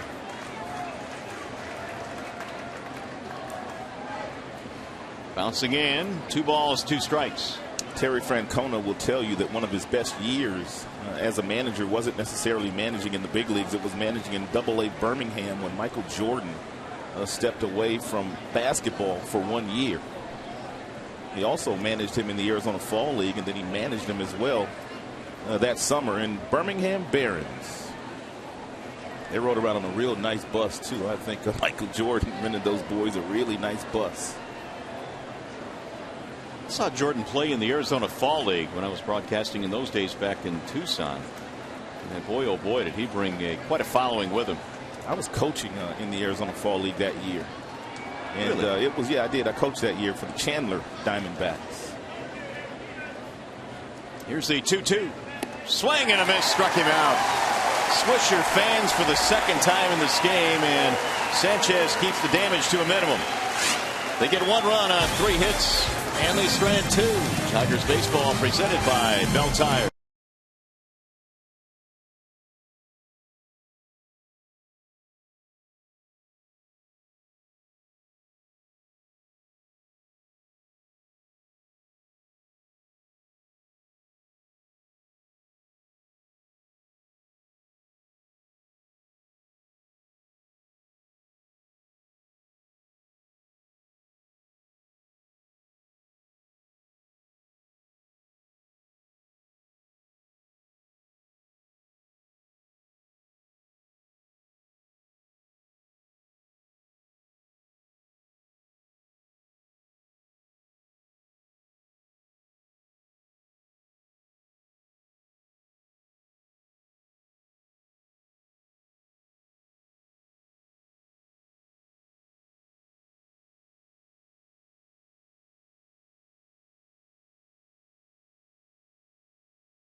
Tonight, which 2 active managers have more league pennants than Terry Francona? There are 2 active managers with more league pennants than Terry Francona.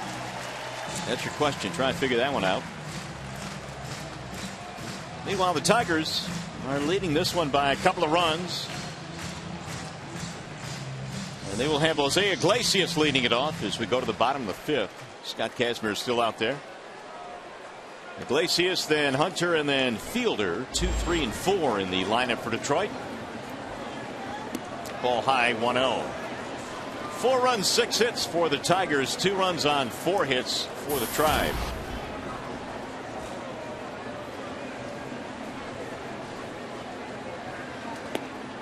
In there, a strike, 1-1. Iglesias had a single in his first at bat, a strikeout back in the second, 1 for 2.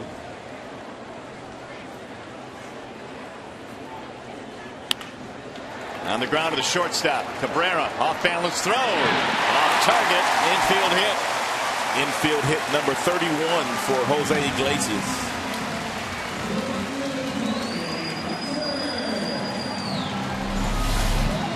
It's a nice play by Cabrera, the shortstop. He surrounds the baseball. He knows he has to get rid of it in a hurry with Iglesias running, and he throws off balance.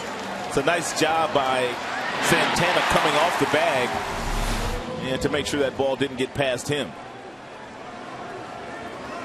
Precisely why Leland wanted Iglesias in the 2 spots in the lineup tonight. In the absence of Cabrera, they moved Torrey down to 3. He's gotten on base twice.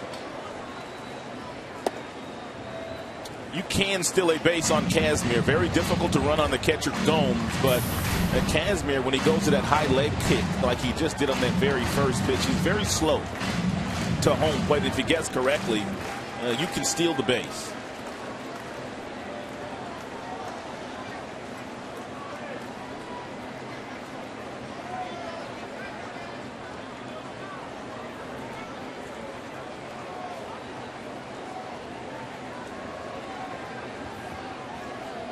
Casimir, when he picks his leg up, he's about 1.8 to home plate. Slide step, he's about 1.2, which is not bad.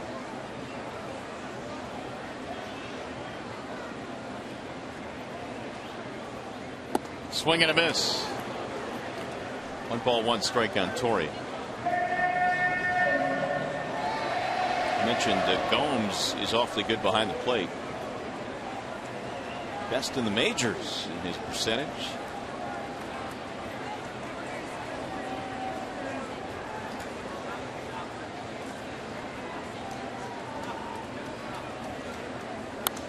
Fouled straight back. For a catcher, a really good time is 2 seconds from the time the ball gets in your glove until the time you throw it down to second base, and it either gets in the second baseman or the shortstop's glove.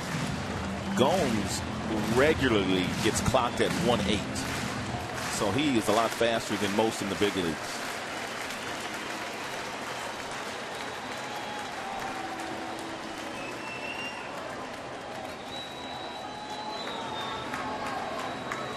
Get a throw over here.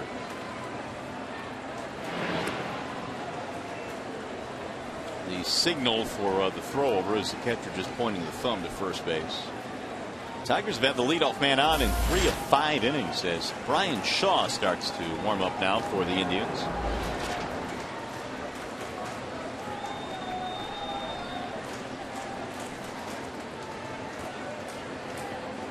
Now time called as Casimir was about to deliver, and he stopped his windup, or delivery I should say, in midair.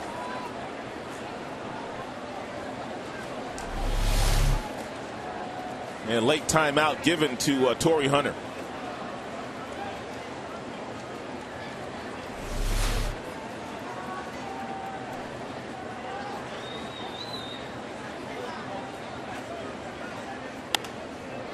Down the right field line, back out of play.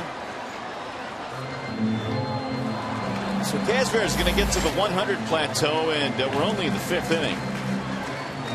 The Indians will need some help from their bullpen tonight. Right now, still a tight game, 4-2 in favor of the Tigers. Casimir had retired 7 straight prior to the infield hit by Iglesias.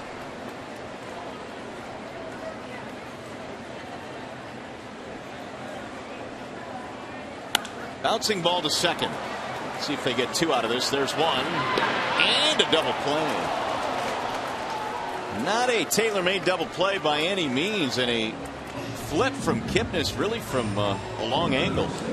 Very aggressive was the shortstop Cabrera, coming across the bag to grab that ball while it was still in the air, and that's one of the reasons why they were able to turn it over.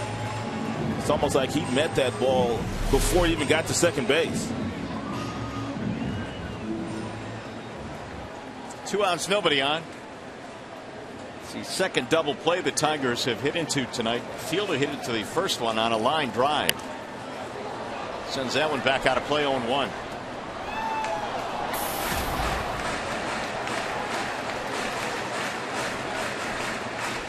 Prince at 266.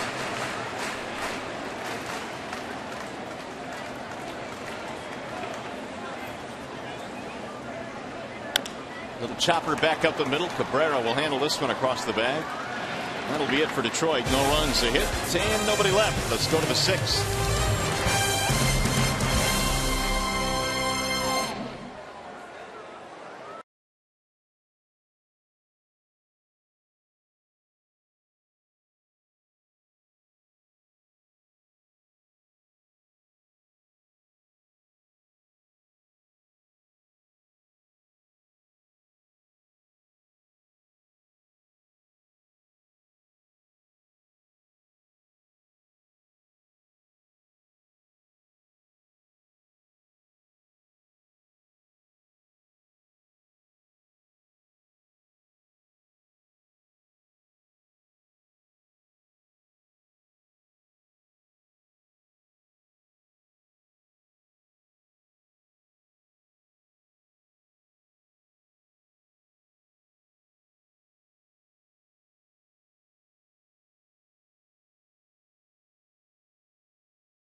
slicing up freshness. And by Bell Tire, get the lowest tire price, period. Bell Tire. Some of the sights tonight, courtesy of Phantom Cam here at the ballpark. Tigers on top in this one. 4-2 is our score as Jason Giambi levitates his bat. 4 runs on 7 hits for Detroit, 2 runs on 4 hits for Cleveland. Jason Kipnis leads it off against Anibal Sanchez. Kipnis, couple of ground balls, so for 2. Sends that one back out of play. No balls, 2 strikes. I mentioned Kipnis made the All-Star team this year, but the second half has been a much different scenario for him. Only 3 home runs in the second half. And a swing and a miss, and down he goes as Sanchez dusts him. You got Kipnis shaking his head.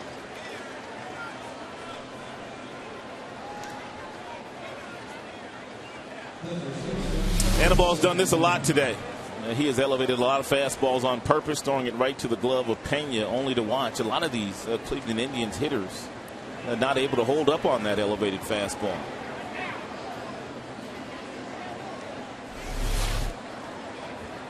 Here's Santana.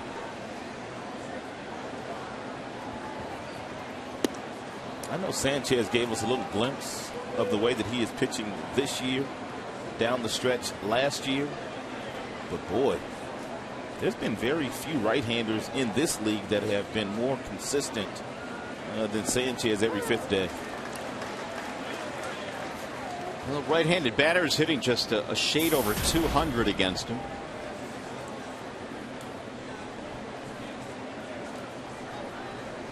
Gave up 4 runs in his last start, but before that you had to go back quite a ways to see that kind of performance. There's a strike call, and Santana didn't like it. And Sanchez did something very young in the minor leagues of the Boston Red Sox organization. Learned how to throw off-speed pitches and fastball counts. And that has really elevated his game to being able to do it once he got to the big leagues.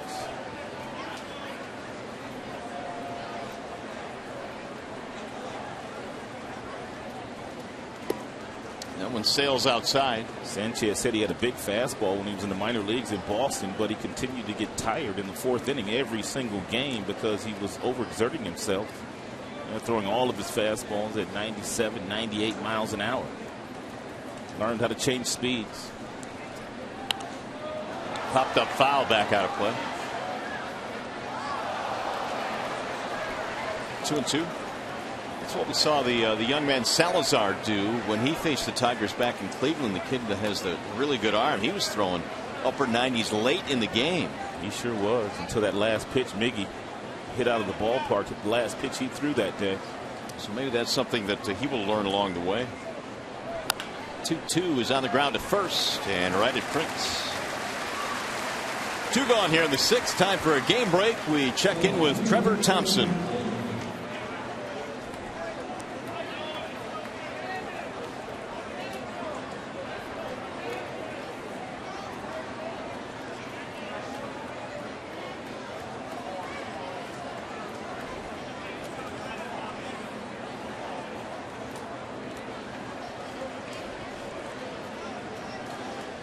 All right, Trev, thanks. And that Boston team will be the next opponent for the Tigers, the start of that next road trip. There's a ball outside to Michael Brantley. That is a very hostile environment. It really doesn't matter what the Boston Red Sox record is when you go in there. That is a tough place to win games. A 3-game series there against the Red Sox. There's a strike called 1-1. That's a lot better than 4, because when you play there for 4 days, the way that they can work a pitcher and get into the middle relief of your bullpen, it could be a long 4 days. Brantley is 0 for 2, ground out and a fly ball. Strike on the outer edge, 1-2 on Michael Brantley.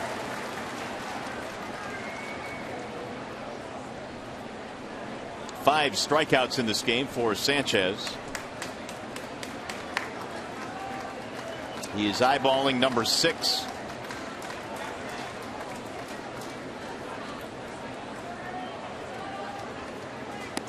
Missed it high, 2-2. Should Brantley reach? Cabrera waiting on deck. Tigers trailed 1-0. They led 4-1, now 4-2.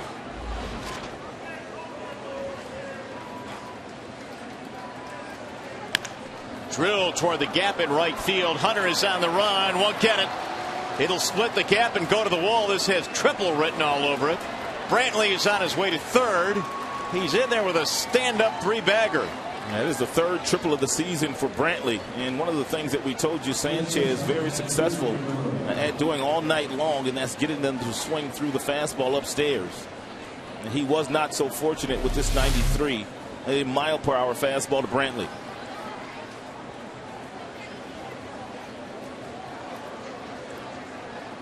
Very little wiggle in that bat on Phantom Cam, which indicates he hit it solidly. It's one thing Brantley does not miss. He does not miss many fastballs. Chance for a 2-out run now for Cleveland. And as Asdrubal Cabrera will try and drive him in. It's a nice job there base running by Brantley, who could see the ball in right center field. He didn't need his third base coach to tell him whether he could get over to third base or not. That would be Brad Mills. He made the decision by himself.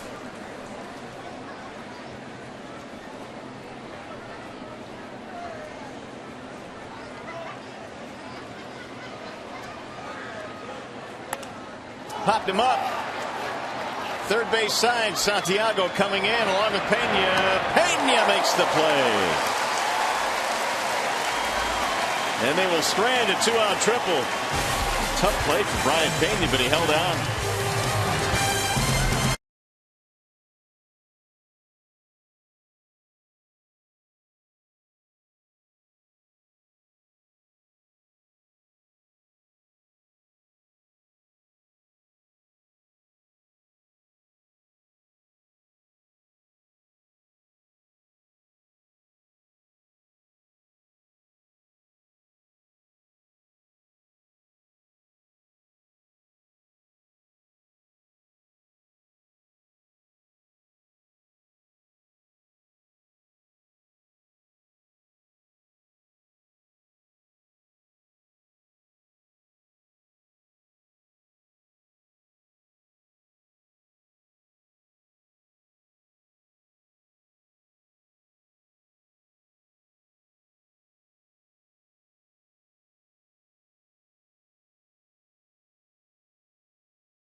Has ended. He was traded to the Pittsburgh Pirates today.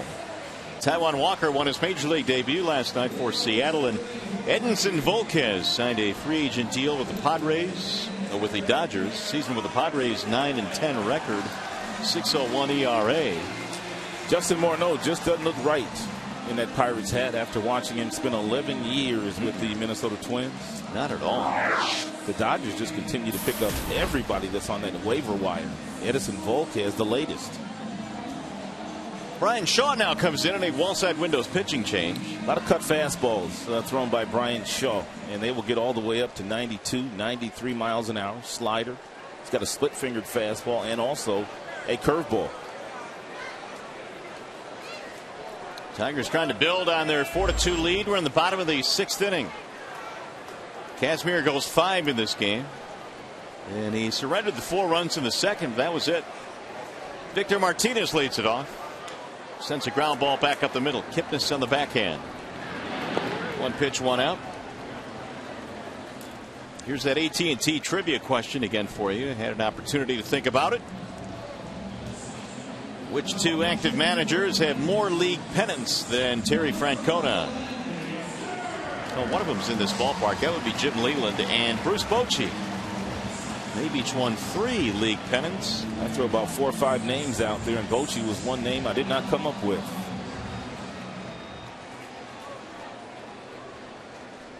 So here is Dirks pinch hitting now for Tuiasa Sopo. Ball 1-2 Andy.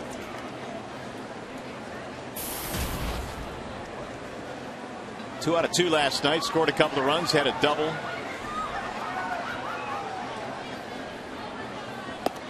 Dirks this year as a pinch hitter is 2 for 12.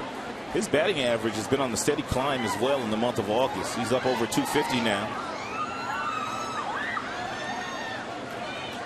253 to be exact for Mr. Dirks. That sails high from Shaw.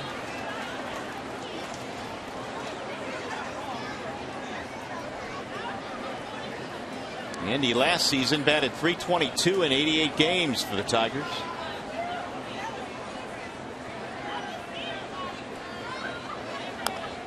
Rolls that one foul. 3-1.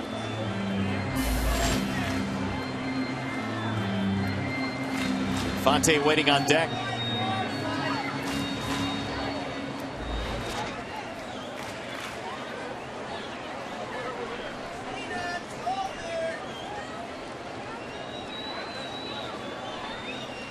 Here's the 3-1. Way inside, ball 4. Well, Dirks gets a pinch hit walk.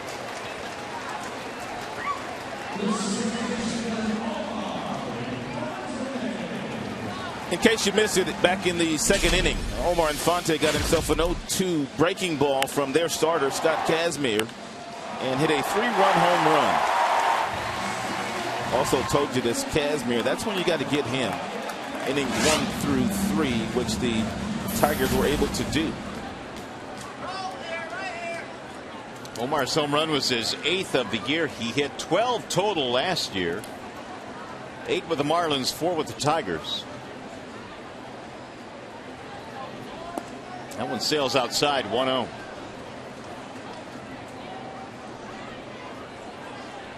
Most home runs that Omar has hit in a single season. His first go round with Detroit, he hit 16 back in 2004.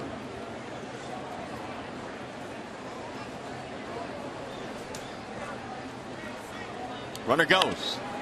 Fouled away. 1 ball, 1 strike. Dirks was on the move. It's something that Omar has really provided for the Tigers defensively, and he has stabilized second base. Really the first time they've had some stability at that position since Placido Polanco left.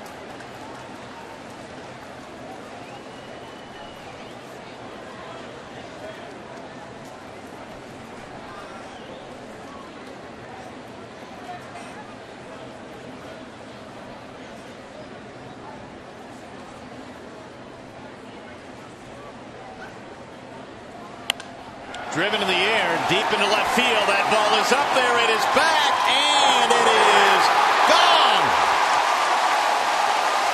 He did it one more time. Infante's second home run of the night. A 2-run shot.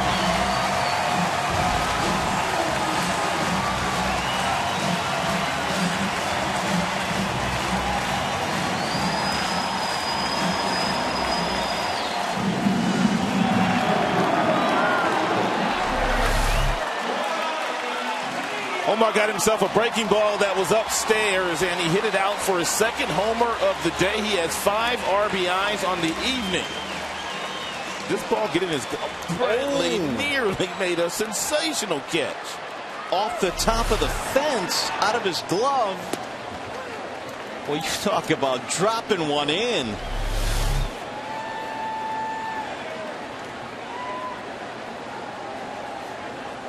Nearly a tremendous catch. Instead, it's a 2-run homer, 6-2 Detroit. That is one of the more difficult things for your corner outfielders, and that's to know exactly how many steps you have once you hit that warning track before you jump. Brantley probably had one more step, and had he taken that one more step, he probably makes that play. And if he doesn't make contact, I think it stays in. I don't think that goes over. I agree. It looked like he helped it over. I agree with that. He had one more step. Jumped prematurely. Yeah. It's a good call. He makes that play probably otherwise. That's drilled down the right field line, and it's going to get down there and go to the wall. Going to have to hustle to get 2. Here comes a throw from Swisher, and he's in there standing up with a double. Pena with a 2-base hit. Just a really nice job of Pena knowing he's going to get that cut fastball at about 93 miles an hour from Brian Shaw. And really all he did was clear the hips out of the way, which got the barrel of the bat out in front of home plate. And he drilled that ball down to the right field corner.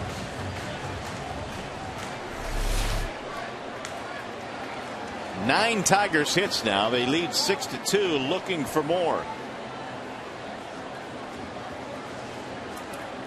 Santiago, the batter. Fouled away 0-1. Coming into this game tonight, the Cleveland bullpen had been really good over their last 13. They had a 1.62 ERA. But the Tigers wasting little time. 2-run shot, a double. And they've extended their lead back up to 4 now. 6-2. Here's the 0-1. Outside, 1 ball, 1 strike on Ramon. Fonte now has 8 career multi-homer games. Last did it last April against the Phillies. Strike called, 1-2. So on a night where Cabrera's not playing, the Tigers score 6 runs on 9 hits, and they're probably not done yet. That is pretty much the MO for Sanchez every time he toes the rubber. He and Max Scherzer, they get huge run support every 5th day. 2-2 the count.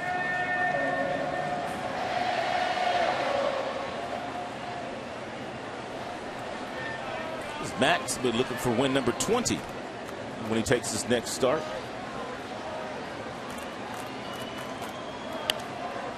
Sliced back out of play. Got 1 more to go against the Indians tomorrow. Verlander and Salazar tomorrow afternoon before the Tigers hit the road. Big start tomorrow for Justin. Huge start tomorrow for Justin. Last couple of Septembers, Verlander's turned in his best work, though. 9-1 in the last 2 years in the month of September. So maybe the calendar turning to September will be very good for Justin. 3 balls, 2 strikes on Santiago.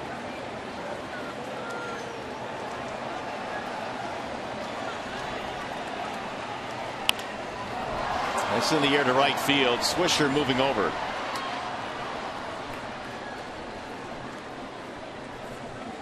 Well, we showed you the home run that Omar hit off the glove of Brantley, but earlier this year in Cleveland, Miguel Cabrera hit one to straightaway center field off Rich Hill.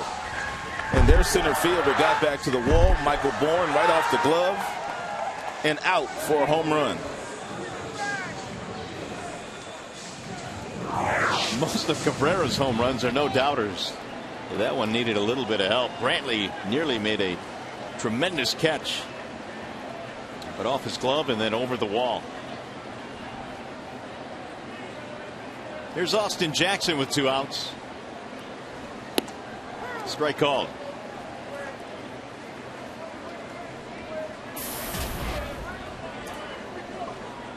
Single walk tonight for Jackson. He's also fanned those 3 at bats against the starter Kazmir. Now it's 0-2.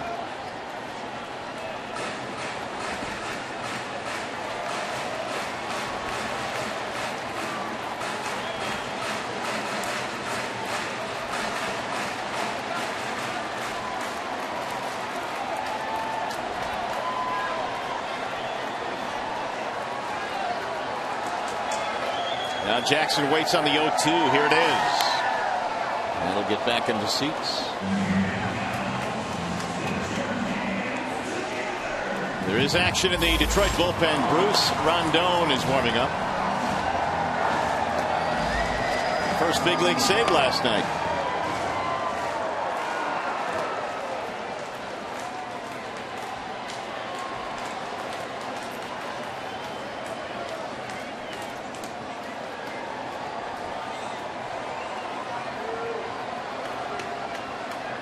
Runner breaking for third, and it's grounded foul.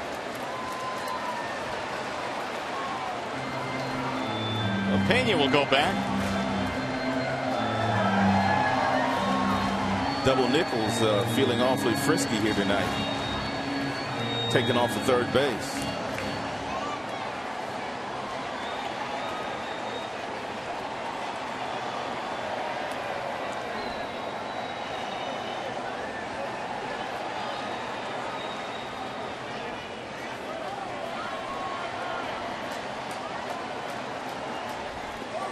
Almost hit him, or did it? Yes, it did hit him. Well, Jackson is aboard.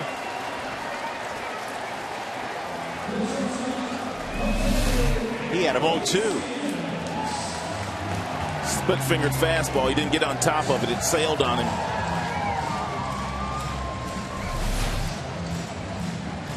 Mickey Callaway coming out now. 6-2 Detroit on the second homer of the game by Infante.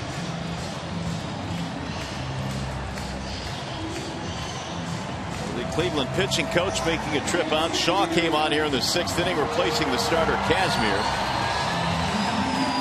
And he has not had a good inning so far.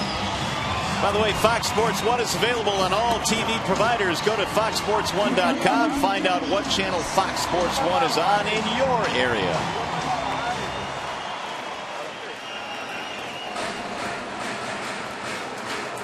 Bruce Smiley has joined Bruce Rondon in the Detroit bullpen.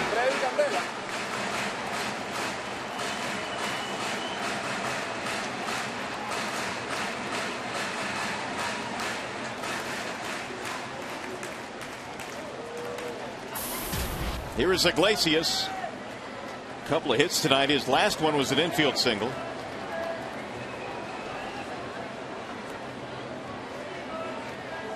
Way outside, 1-0.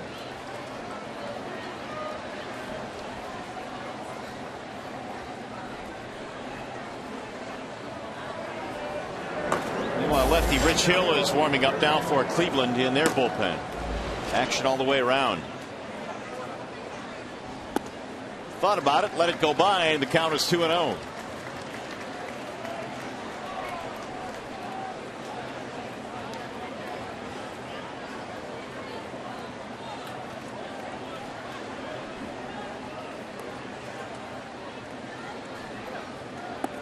Three balls, no strikes, with Torrey waiting on deck.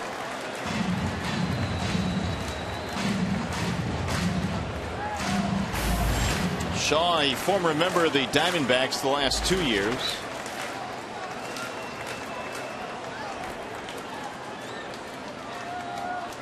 And he'll take, it's a strike called.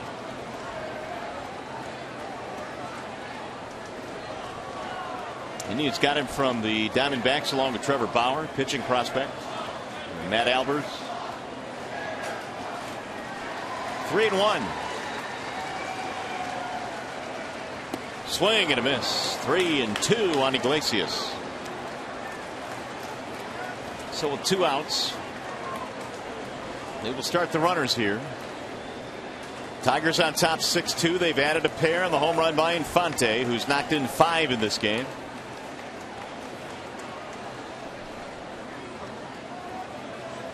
And he walked him. That's going to load the bases.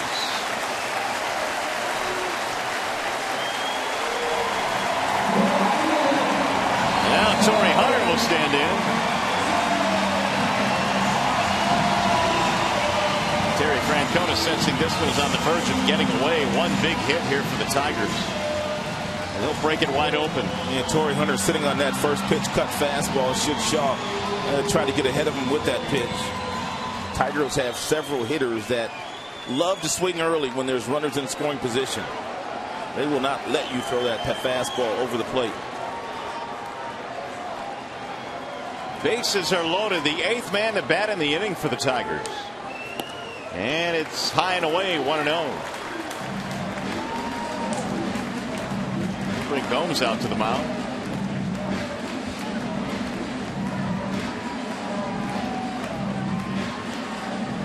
Shaw retired Martinez on just 1 pitch, but now he's thrown 32 in this inning. After that ground out, a walk, a homer, a double. He has hit a batter. Pena, Jackson, Iglesias, the base runners.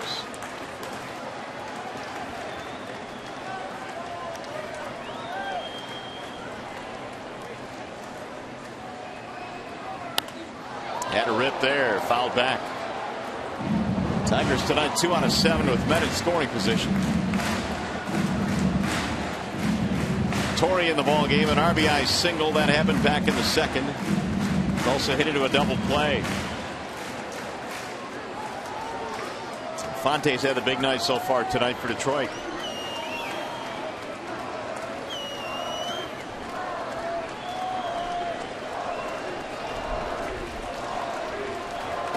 Ooh, he almost hit him.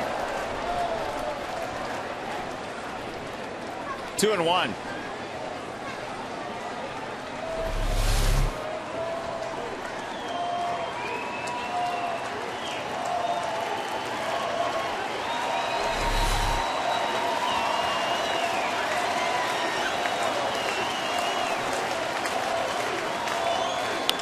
Ground ball left side. Chisenhall has it at 3rd. He'll throw him out. Santana had to reach back with the big toe.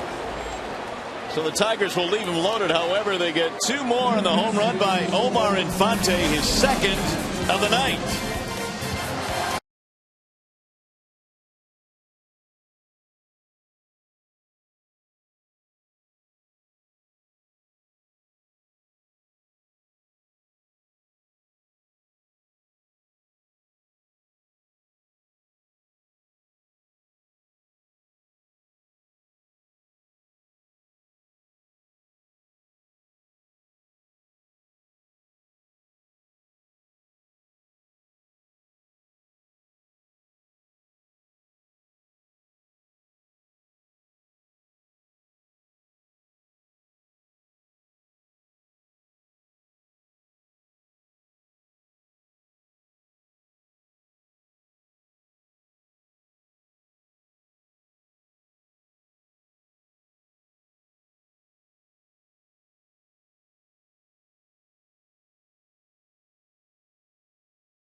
Number 17, the Tigers face the Seattle Mariners at 7:08. The first 10,000 fans receive a free Miguel Cabrera bobblehead.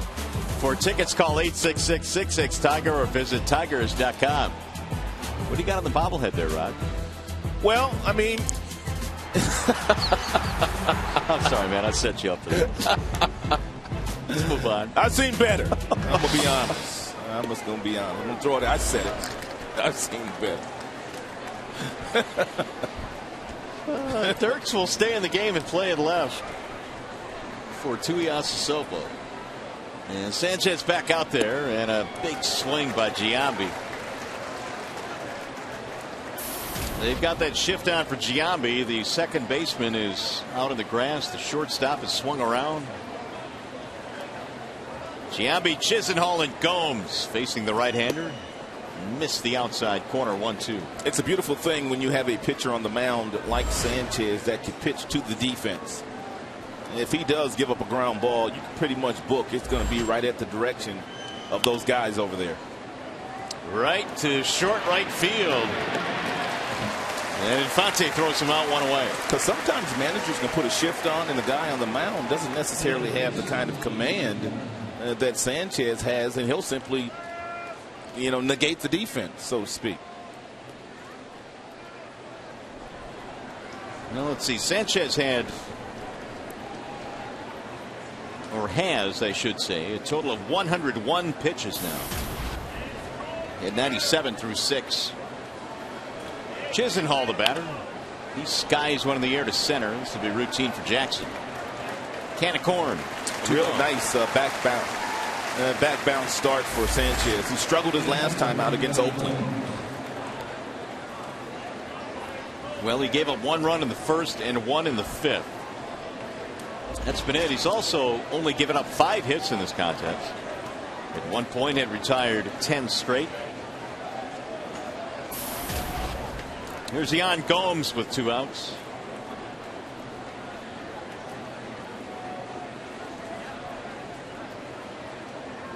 A couple of strikeouts for Gomes. Tough night for him offensively tonight against Sanchez. Ball 1. First time they got him with an elevated fastball up around his letters, and then the next time up they threw him a changeup at the bottom of the zone. So Sanchez has done a marvelous job of working all 4 quadrants of the strike zone this evening to not only Gomes but his teammates as well.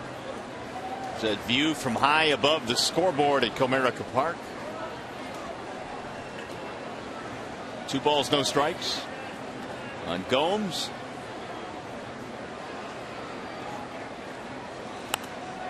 We'll shoot that one back out of play. 2-1.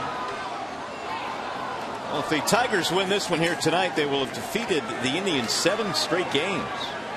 And not only that, but they would go to 15-3 in the season series against Terry Francona's squad.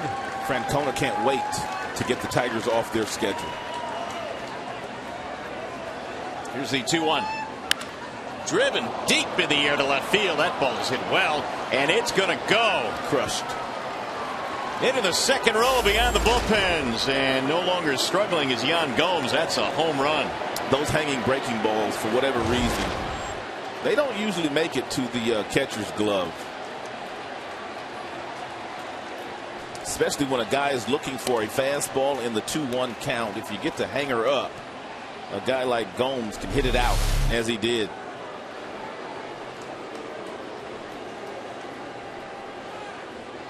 It's the 3rd home run that Gomes has hit against Detroit this year.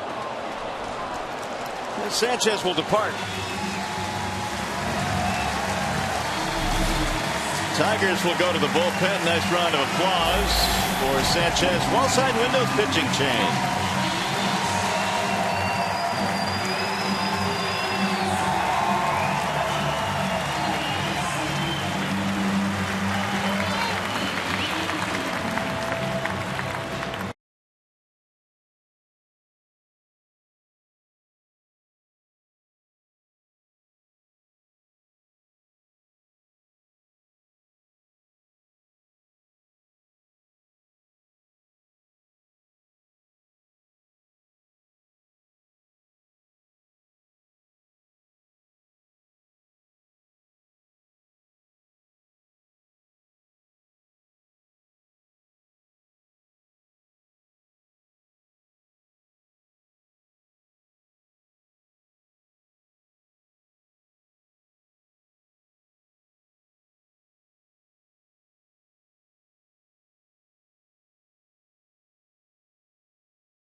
one on fastball.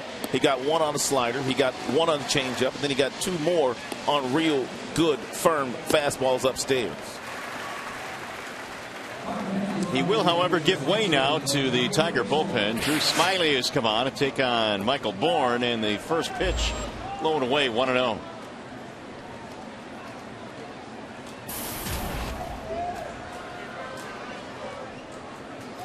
Bourne in this game, a single, a walk, RBI, run scored, and there's a strike. 71 strikeouts this year for Smiley out of that bullpen, and he's only walked 15. The 1-1 pitch. 2 balls, 1 strike.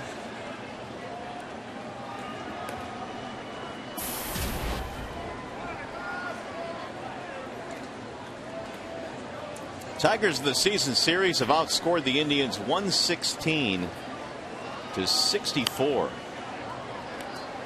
We'll get back out of play. 2 balls, 2 strikes. And Smiley trying to shut down the 7th inning here tonight. These two teams have only one more game remaining in the season series, and that, of course, would be tomorrow.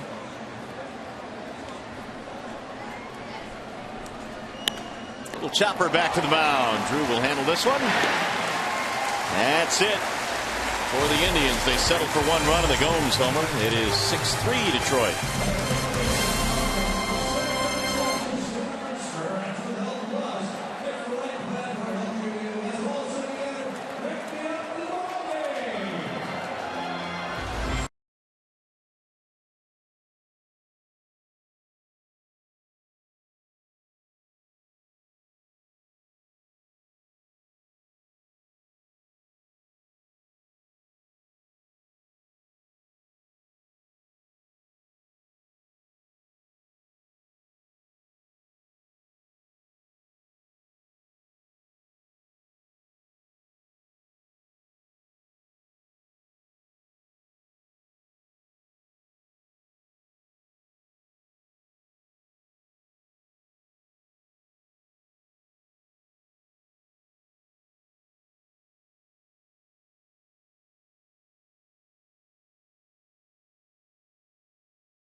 Six in the bottom of the 7th inning. Tigers up by 3. Infante with his 8th career multi-homer game. The Indians offense 8 runs scored in its last 5 games. That's just not going to be able to get it done for the Tribe. And Sanchez 6 2/3, 6 hits, 3 earned runs, 5 strikeouts. Tribe were swept in Atlanta before coming here to Detroit, so they have seen 2 really good teams.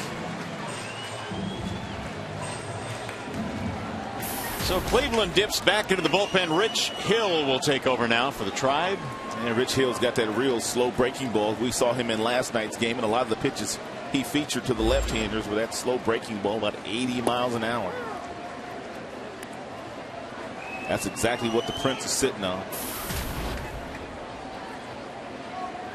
Fielder tonight 0 for 3. He was the only Tiger that did not bat in the 6th inning when they sent 8 men to the plate. Here's a strike call. That's a nice job here by Gomes and also Hill. First 2 pitches to Prince fastballs. And Prince looking for that curveball.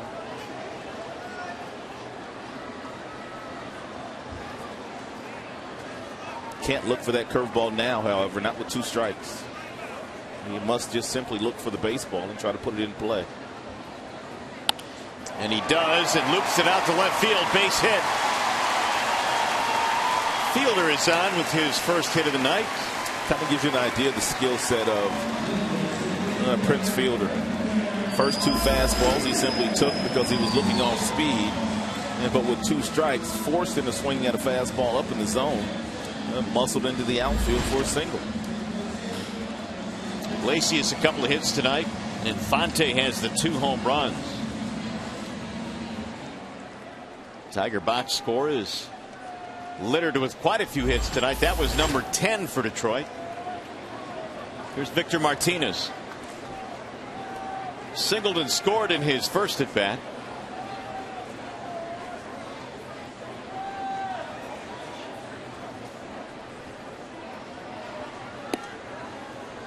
Breaks a little bit outside. 1 ball, no strikes on Victor. .299 average right now with his 1 for 3. He's also hit safely in 7 straight.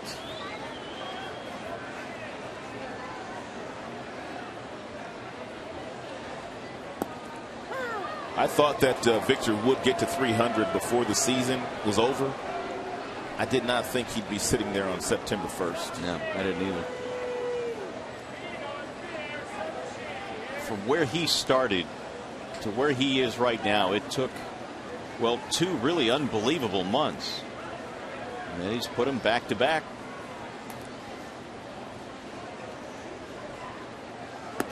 Outside. I mean, you're talking about a guy that has gone back to back months now of over 40 hits. And the sad part about it is he's probably not going to win Player of the Month in the American League. He's probably going to go to Miggy.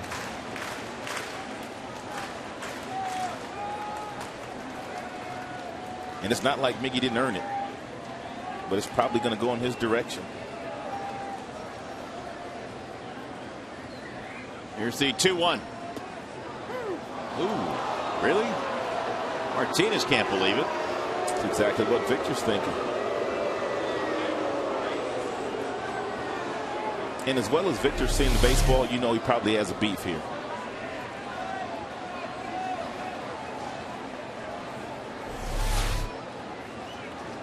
Two and 2. Gomes just yanked that ball down back into the strike zone.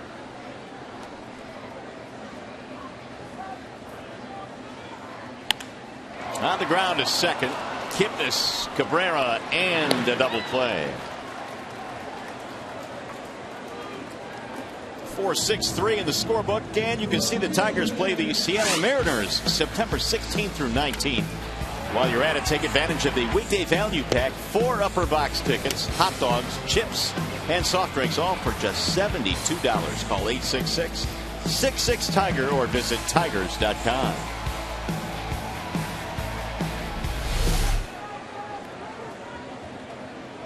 Here's Andy Dirks now with 2 outs, bases empty.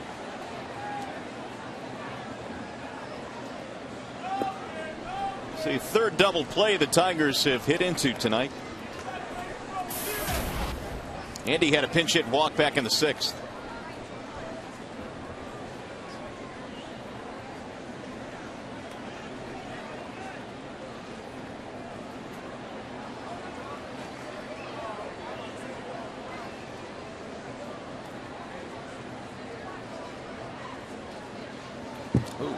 What happened there to Gomes? Crossed up. Gomes was looking for a breaking ball and got a fastball, and you don't usually see guys get crossed up when there's nobody on base, but they got crossed up here. And Gomes is lucky it didn't hit him. Yikes. He could have taken that directly off the mask. The umpire is also glad he wasn't set up on that side of home plate. He was set up inside.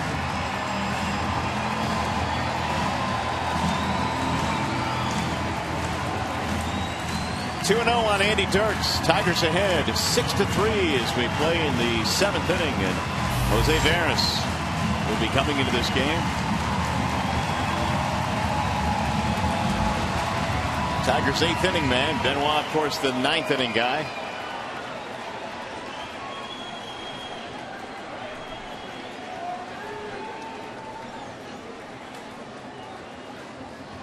Here's the 2-0. An excuse me swing, 2 balls and 1 strike. And he's averaged up to 253 now because in his last 20 he's hitting at a 280 clip, which has brought it up. Here's that excuse me swing courtesy of the Phantom Can.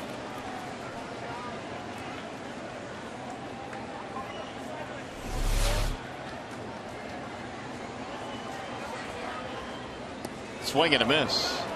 2-2.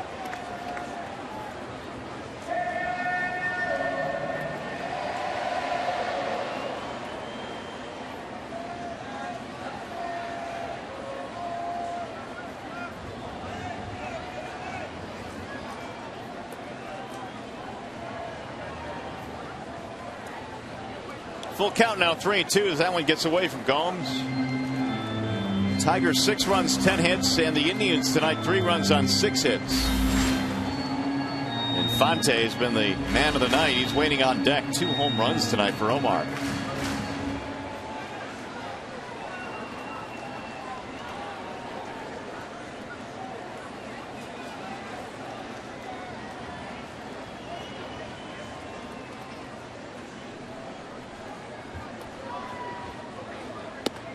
Got him, strike 3. Dirks thought he had a walk. Instead, he'll go back to the bench. The Tigers are done here in the 7th.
Well, so far so good for the Tigers. We go to the 8th inning. They lead 6-3 in this one, trying to gain yet another game on these Indians. The Tigers came in 7.5 up on the Tribe. And the Tigers now will go to their 8th inning man. Jose Veras comes in. Yeah, Veras had 19 saves with the Houston Astros before the Tigers acquired him. He has 1 with Detroit, and he's probably suited better for the 8th inning anyway if he's playing on a championship caliber team. And of course, the Tigers are such a team as that. All right, here is Swisher starting things off now in the 8th. Swisher, Kipnis, Santana. Veras will have to go through the 2, 3, and 4 hitters. And he misses low and in, 1-0. Sanchez started, gave way to Smiley, who got the final out of the 7th, and now Veras here in the 8th. Swisher at 243. He is 0 for 3 tonight. A couple of strikeouts. 1-1. Swisher has always been on teams where there's been other big pieces, whether it be the Yankees, where they had Cano and, of course, Jeter and Alex Rodriguez and a number of other offensive players. Teixeira would be one. But when he came over here to this team, he was pretty much the guy. Grounded to first. Right there is Fielder. 0 for 4 tonight for Swisher, 1 gone. And sometimes guys like Nick just don't perform as well unless they have those complementary pieces around them. Well, he had a ton of those in New York, no doubt about that. There's Kipnis. He's 0 for 3.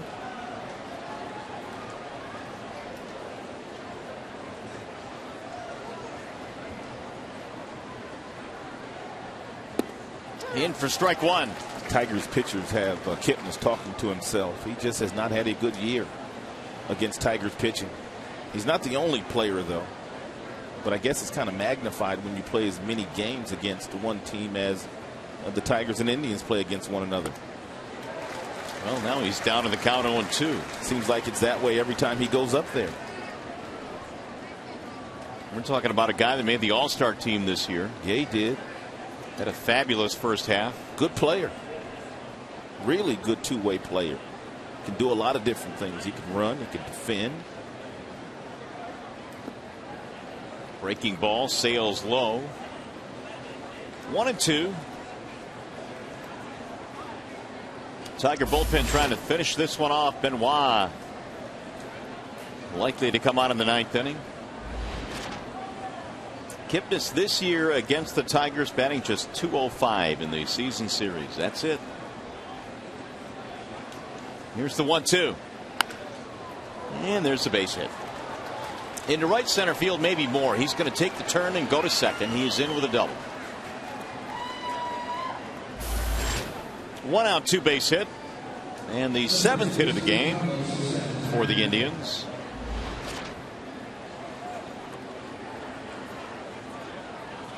So now they need one more base runner to bring the tying run to the plate.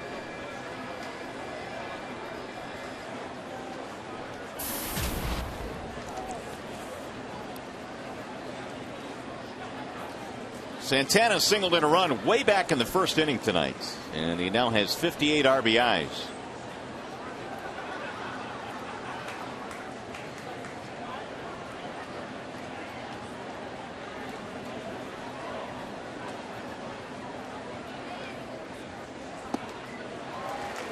(0-1). Ferris in Houston had 19 saves this year. Didn't walk a whole lot of people. The book on him before this year was the fact that he was a guy that didn't throw a lot of strikes, but he threw a lot of strikes in Houston.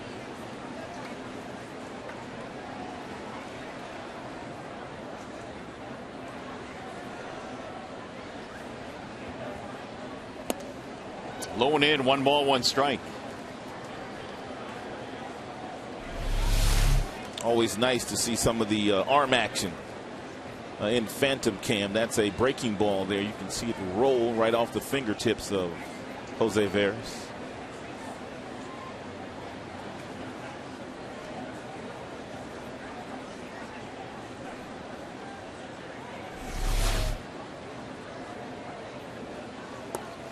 Low and away, 2 balls, 1 strike.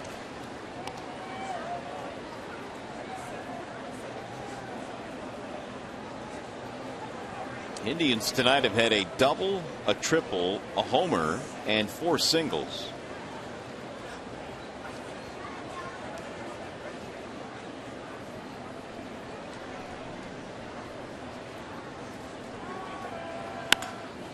In the air to center field, hit well. Jackson going back, still on the run to the wall.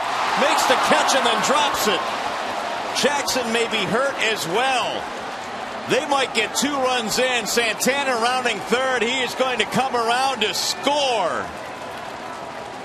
And Austin Jackson slammed into the center field wall. 2 runs are in on an inside the park home run for Carlos Santana.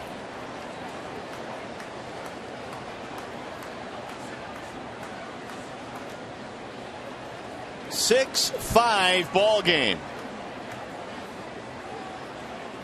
Kevin Rand and Jim Leland making the long trek out to the center field wall to check on Jackson.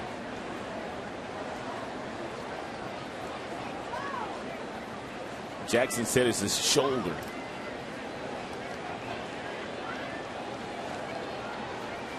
That ball was hit a ton off the bat of Santana to the center field wall, 420 away, and Jackson just banged into that wall.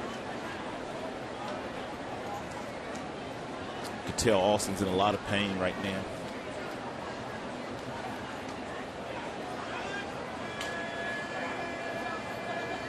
And Jim Leyland nervously. Well, the good thing, it doesn't appear that the shoulder popped out of socket, or else Kevin Rand would not be able to do what he's doing right now with that right shoulder.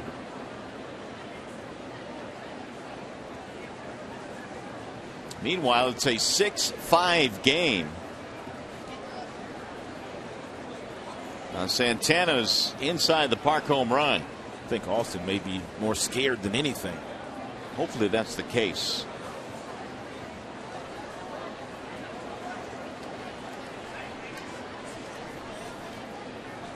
We'll see if Jackson comes out of this game. It appears he will.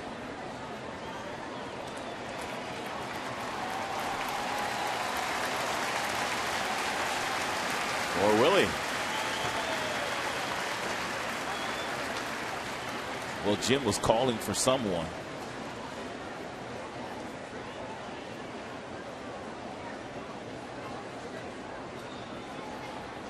I think they were just asking for a baseball to throw. Let's see if he can stay in this game.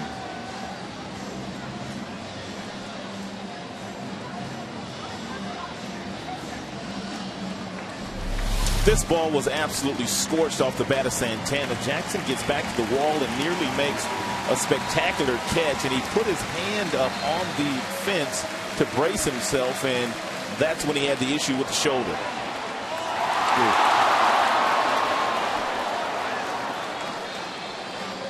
Just off the glove, and what was almost a spectacular catch. So now all of a sudden it's a one-run game, but the good news is Jackson stays in the contest.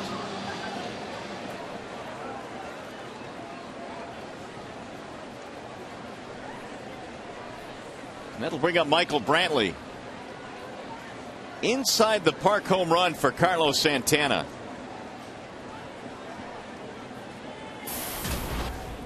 Brantley is 1 for 3. He had a triple but did not score back in the 6th.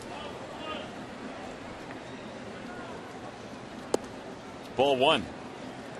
The last inside the park home run hit against the Tigers was hit by Johnny Peralta as an Indian back in 2010. Tigers outfielders are really bunching Brantley into the gaps.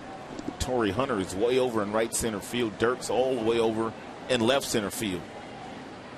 There's a lot of room down that right field line, but I guess the scouting report on Brantley is one that he won't hit the ball down in that direction.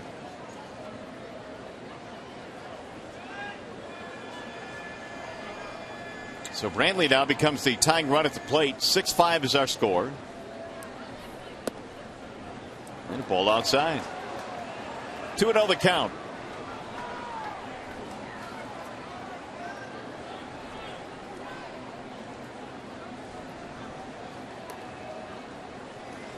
He's got 46 hits to right field, 30 to left, 52 right back up the box.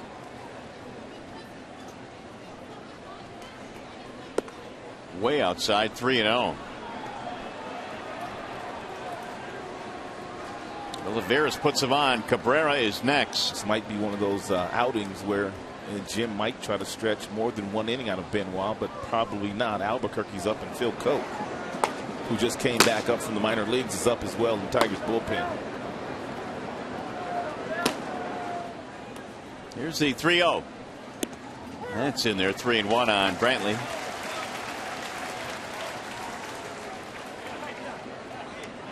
Cabrera, the on-deck hitter, is a switch hitter.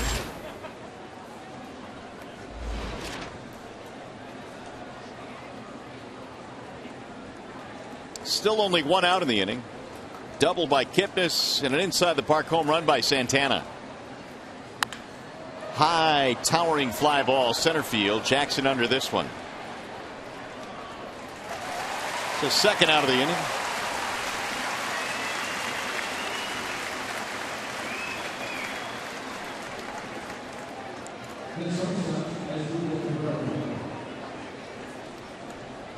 Here is Cabrera.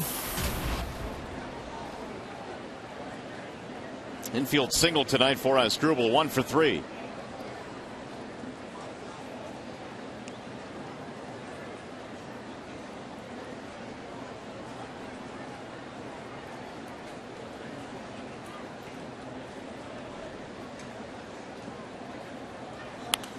He lost the first one back out of play.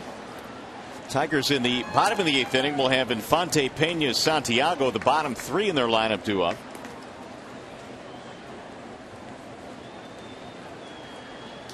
Santana hitting the Indians' second inside the park home run of the season. Kipnis had one back in July in KC.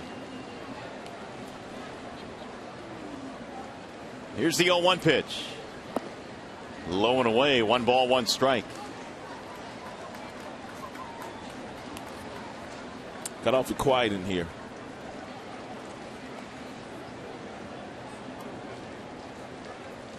Tigers led 6-3 before that 2-run inside the park home run. Now it's just a 1-run game. Here's the 1-1. Breaking ball darts low. That is 2-1 on Asdrubal Cabrera. And Giambi due next.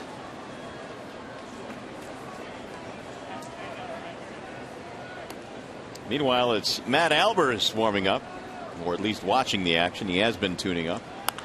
Grounded foul, first base side.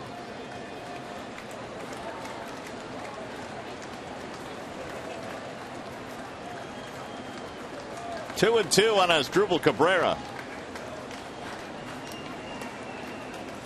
Indians trying to snap a 6-game losing streak against the Tigers in this one. Detroit has won the last 6 in a row.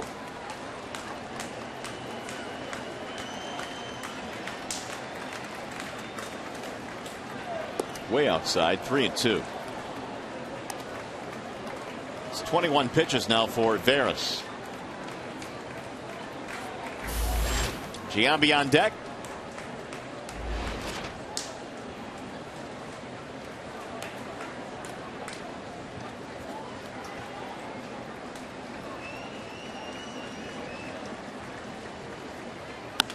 Drilled to center field. That's a base hit. So Veras now has allowed 3 hits in this inning, single, double, homer. Let's see if Jim Leyland wants to make a change here with Giambi due up. He's had Koch warming up. Well, he knows that Terry Francona will counter, and so maybe he doesn't. He wants to see Giambi stand in that batter's box, so they're not going to go to the left-hander. They don't want Aviles to hit. They'd rather see Giambi. In the meantime, it'll be the pitching coach, Jeff Jones, coming out. And Veras has thrown 22 pitches in this inning. He's not been very effective. Single, double, homer.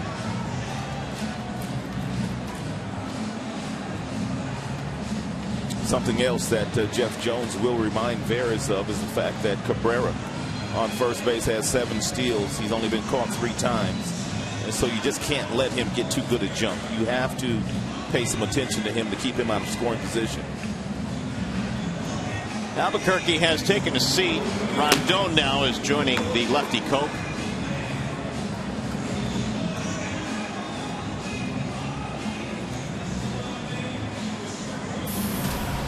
So here is Giambi.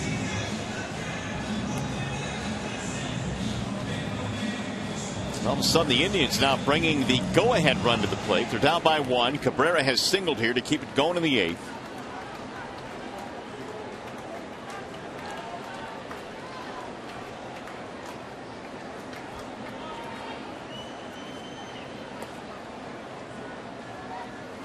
And a swing and a miss, 0-1.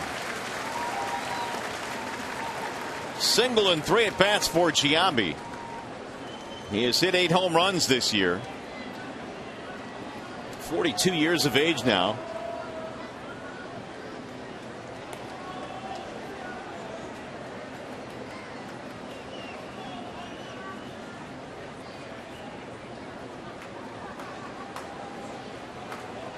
Albers has been joined now in the Cleveland bullpen. Joe Smith will start to warm up as well.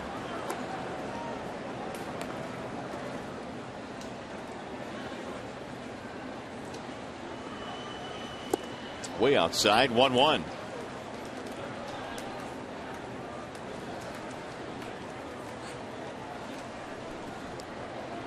But 19 hits in this game, 10 for the Tigers, 9 for the Indians.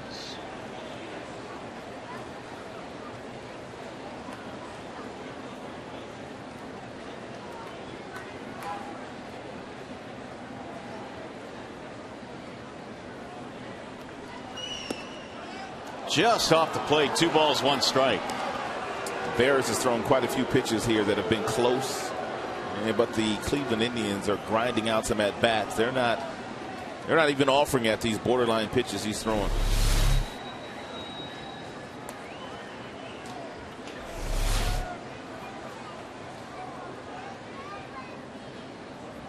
Here's the 2-1.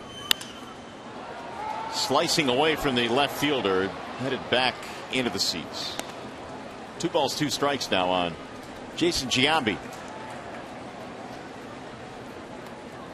who earlier this year became the oldest player to hit a walk-off home run at the age of 42.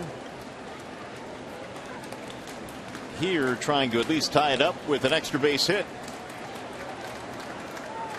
Cleveland Indians had 3 non-roster players come to spring training, and all 3 made their team. Giambi, Rayburn, and the starting pitcher today, Scott Kazmir.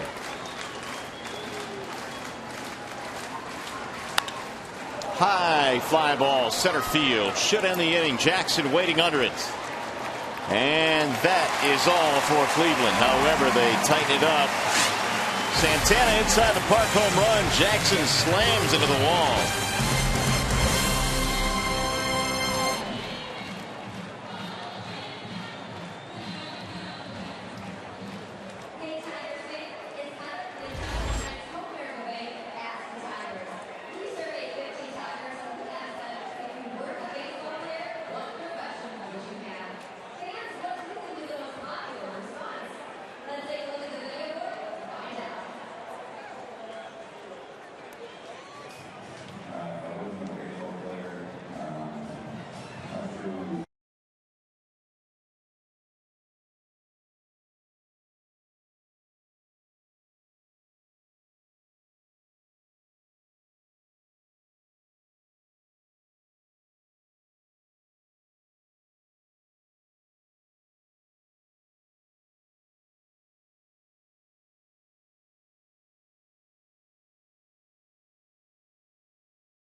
What's coming up on Tigers Live after this one? We send you down to Shannon Hogan.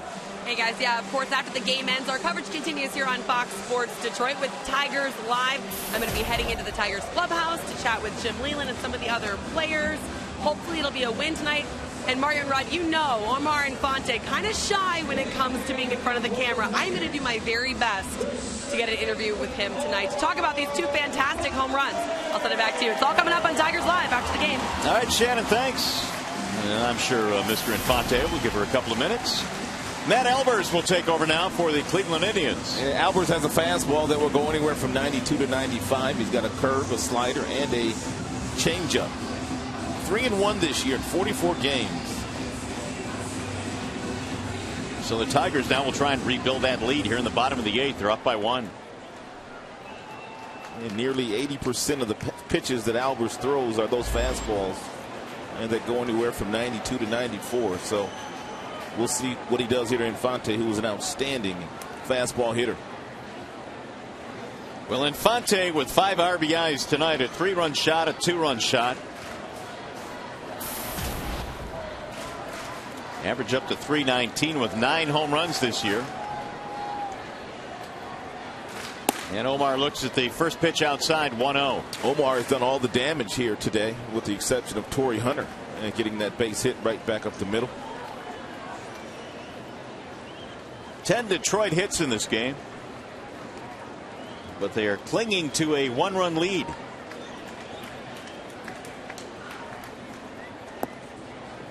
Ball 2 on Infante. Kazmir started, went 5 innings. Shaw came on and pitched a rocky 6th, in which he gave up the 2-run homer to Omar. Then Hill in the 7th, and now Albers here in the 8th.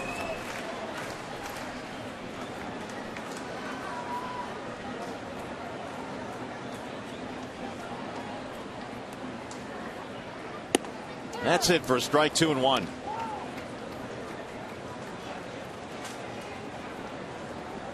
Bottom 3 for the Tigers here in the 8th inning as Albers comes on. There is still action.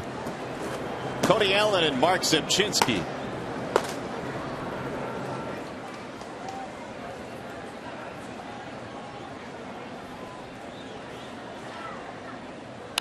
Bouncing ball to short. Cabrera will charge it. And Infante is retired. 1 away here in the 8th. He's going to bring up Brian Pena. Still talking about that collision that Jackson had with the wall out in center field.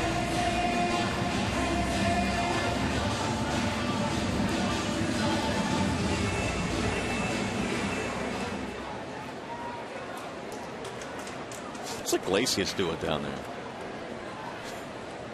Here's Pena. He lifts that one back out of play. No balls, 1 strike.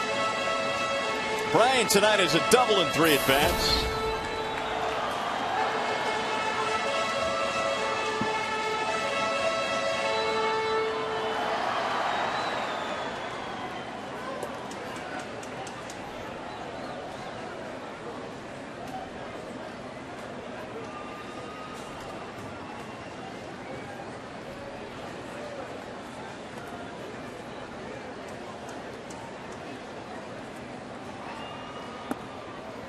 A sneak peek into the 9th shows that Chisenhall, Gomes, and Bourne will be due up. 8, 9, and 1 in the Indians lineup. Right now it's a 1-run game, and Joaquin Benoit would be the man to come on in the 9th. Joaquin has been perfect this year in save opportunities.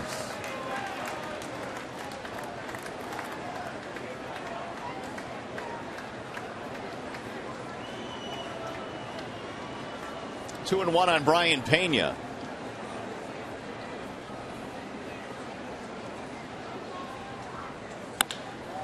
Ripped into right field, base hit. Leaping try by Kipnis, but he couldn't pull it in. It's a 1-out single. Brian Pena has been smashing that baseball all year long. No different tonight. 2 more hits. His batting average is up over .310 now. He squared that one up nicely.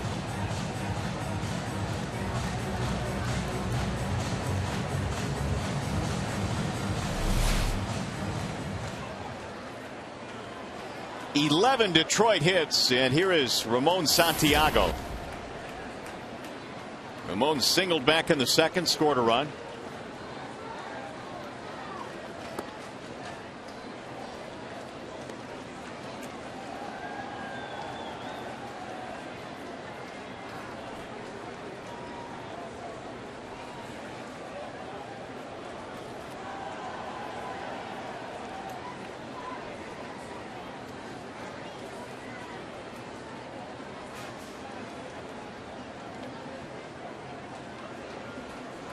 Albers big league time with Baltimore, Arizona. Broke in with Houston. And Boston as well. Albers born in Houston, Texas. Lives in the Woodlands, Texas. Runner goes and is looped in the air to center, base hit. Pena is on his way to 3rd. He is in there. Single for Santiago, and the Tigers on the prowl here in the bottom of the 8th. Nice call there by the skipper. And the 1-0 count, he knew that Albers was going to throw Santiago a fastball, so he put Brian Pena on the move, and Santiago laced a single right back up the middle, which allowed Brian Pena to get all the way to third base.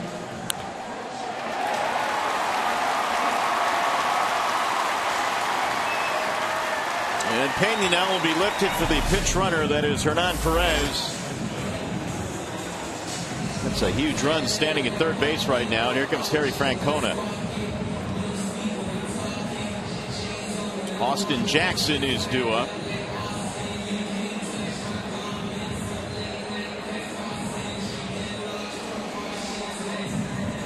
And Albers will give up the baseball. Another pitching change here at the ballpark. We'll be back. 6-5 Detroit.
Trying to rebuild that lead. They're up 6-5 here in the bottom of the 8th inning. 2 men on, 1 out. And we remind you to join us again tomorrow when the Tigers wrap up this series with the Indians.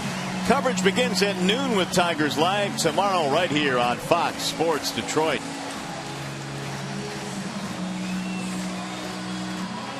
Austin Jackson will be settling in against the new pitcher for the Indians. That would be Cody Allen. Yeah, another big arm out of that bullpen for the Cleveland Indians. Allen has a fastball that tops out at 96.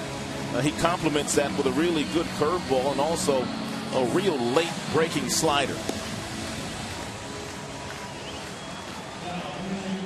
Allen replaces Albers. First and third for Austin Jackson.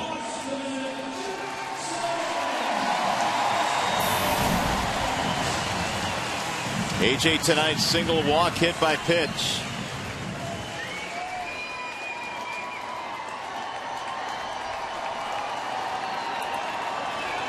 Hernan Perez, the pinch runner at first base. Santiago at third, rather. Santiago at first.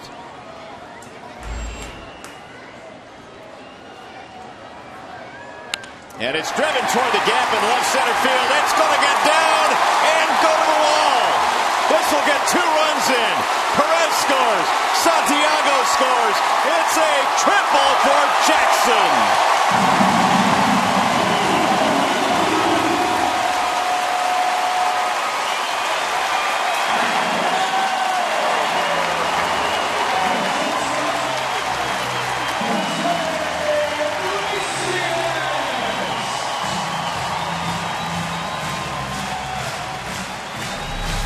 Austin Jackson got himself a really good fastball at 95 miles an hour from Allen, and he whistled it right in the gap left center field to drive in both of the runs here in the bottom half of the 8th inning. Jackson's had some really good plate appearances today. Really good plate appearances.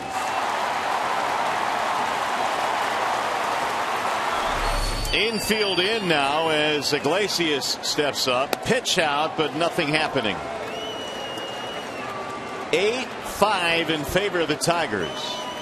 If the Tigers weren't thinking about a squeeze, they could possibly be thinking about one now, since Terry Francona has opened up that door with the first pitch out.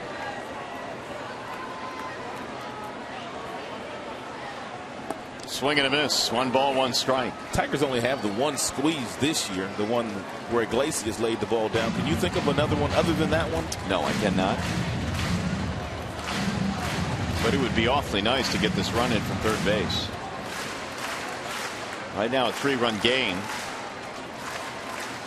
Tigers gave up 2 in the top of the 8th. They have scored 2 in the bottom of the 8th. Now the squeeze coming. He lays it back to the mound. Throw home.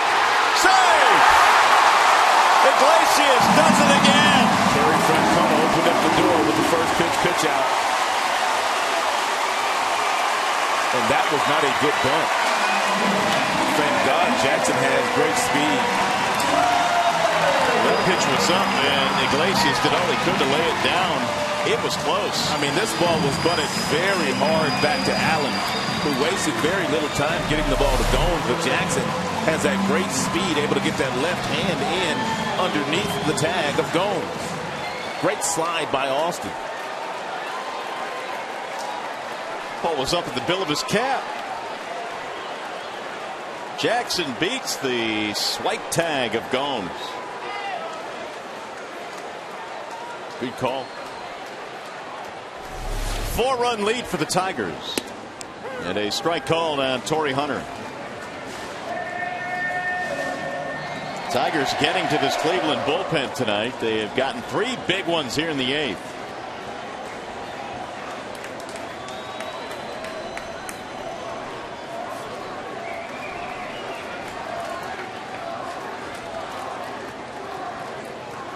There goes the runner. Foul back out of play.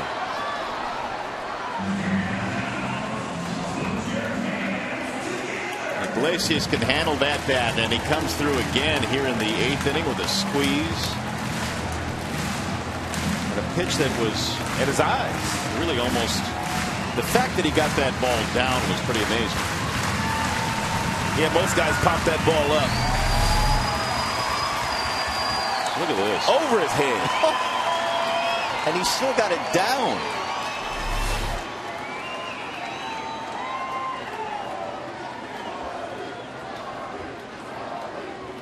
The 0-2. That's off the plate. 1 ball, 2 strikes. Torrey signaling a run back in the 2nd, and he is 1 for 4 tonight, batting .307. No longer a save situation for Benoit.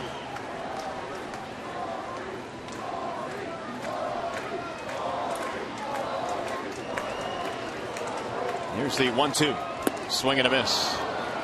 Hunter is out on strikes.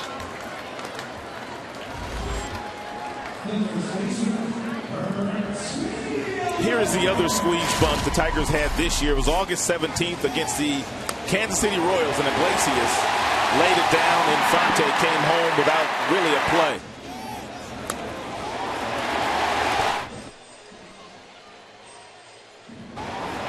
That one a much easier pitch for Iglesias to lay down. And he got a base hit out of that one. Well, that's going to be it for Allen. He will depart the scene now. Another pitching change, and we shall return.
It's been an eventful bottom of the 8th. The Tigers have taken a 9-5 lead. 2-run triple by Jackson. Squeeze play by Iglesias. Here's the upcoming pitching matchup.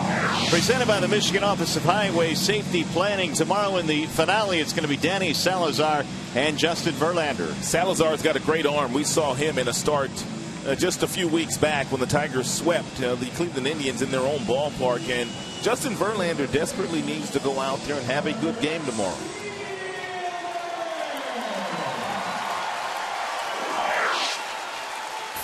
Zepchinski is the new pitcher now for Cleveland. And no earned run average yet for Zepchinski. He's got a fastball that's not all that great. It gets up to about 92 miles an hour. He has a breaking ball, and he likes to use the breaking balls primarily to the left-handed hitters.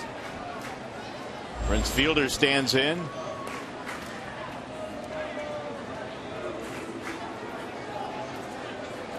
Terry Francona for the second consecutive day kind of rolling through that bullpen. It had been good coming into play tonight, but the Tigers have gotten to him. They will stress you out. Infante hit a 2-run homer against the bullpen in the 6th. And now they've added 3 more here in the 8th.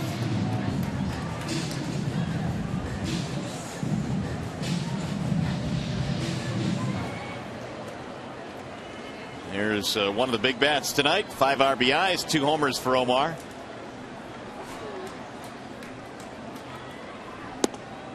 Strike call. Prince had one of the biggest at-bats of the season for the Tigers. That double they hit in the 14th inning off Zepchinski. That was huge. Tigers got big hit after big hit in that series. Sweeping the Indians in Cleveland. Indians could have very easily won 3 of those 4 games. Driven to right field, hit well. And that ball is up against the wall.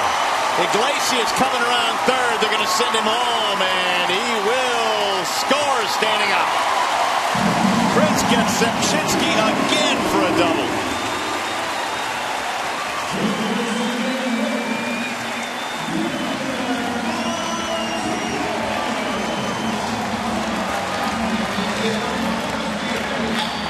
A lot of opposing managers go to the bullpen and bring left-handers out of that bullpen to face Prince Fielder, but he is not fazed by left-handers. He keeps that front shoulder locked and loaded. He gets that barrel right over the heart of the plate, and when he squares them up like that, outfielders aren't going to catch him. That'll give the Tigers 14 hits. Victor Martinez will not bat. They're going to walk him intentionally.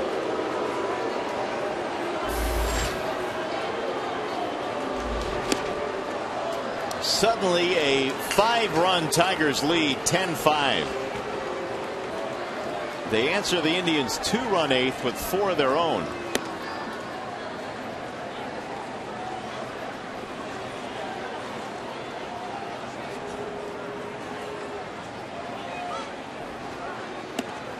Here's ball 4. So the Tigers will be batting around here in the 8th inning. It's the second time they've done that tonight, batted around. Did it back in the 2nd inning. Here's the lefty Andy Dirks.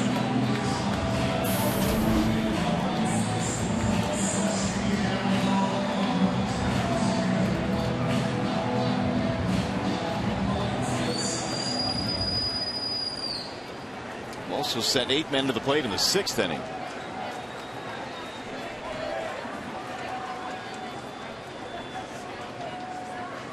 Dirks cuts and misses. How about this? The Tigers don't have Cabrera tonight. They've scored 10 runs on 14 hits. They're looking to go 9-1 in games where Cabrera hasn't started this year. The rest of the lineup has picked up the pace. Here's the 0-1. Off the end of the bat, 0-2 now on Dirks. If nothing else, it buys you another day. If you're Jim Leland, if you choose to give Miggy one more afternoon off. That's a good point. And he just may do that. We'll see how it shapes up tomorrow. No pressure to play him. You'll have an 8.5 game lead over the division.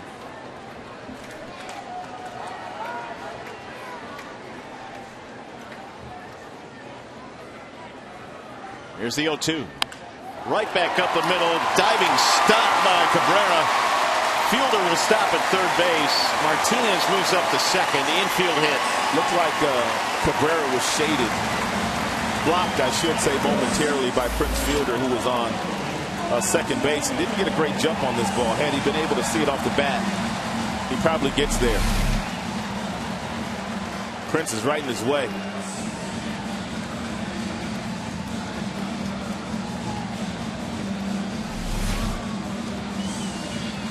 So put another hit on the board for Detroit. He's going to bring up Infante again. Second time he will bat in this inning. Tigers have 15 hits. He's already got 5 RBIs today. As we'll tack on a few more. Ball 1.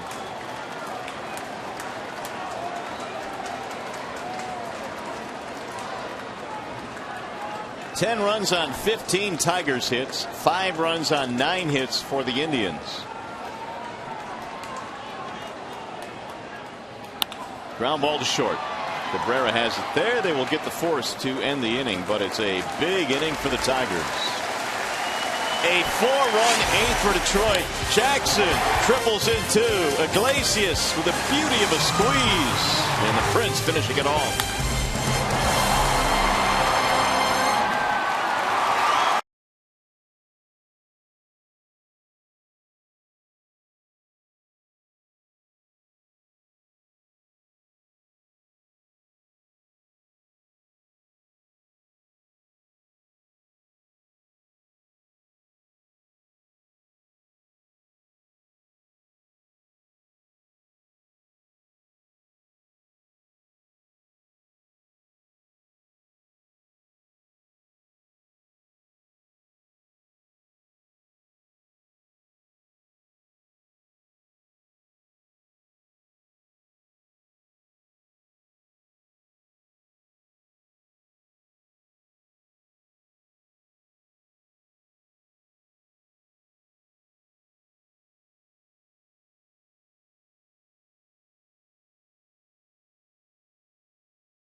All right, Trev, thanks. Boy, the Pirates starting to feel it now. They got Morneau today and leading up on the Cardinals. 10-5 here. The Tigers have the lead as we go to the 9th inning. And we want to remind you that MLB.com at Bat is celebrating 5 years as your #1 mobile app for live baseball. Available for iPhone, iPad, Android, and BlackBerry 10. At Bat delivers Tigers baseball with live audio, pitch tracking, and a whole lot more. Text at Bat to 31826. Joaquin Benoit is the new Tigers pitcher. And no longer a safe situation for Joaquin Benoit, but Jim elected to bring him into the game even though they have a 5-run lead. And because he got him up and he got him ready to come into the game. So you may as well pitch him. Chisenhall leads it off for the Indians. That's in there for a strike. 10 runs, 15 Detroit hits, 5 runs, 9 hits as you look at the Joaquin numbers. Outstanding earned run average at 1.51 and about a 5-to-1 strikeouts to walks ratio for the Tigers closer. Threw that one by. 0-2. Anibal Sanchez had a lot of success earlier in this game throwing fastballs upstairs by some of these Cleveland hitters.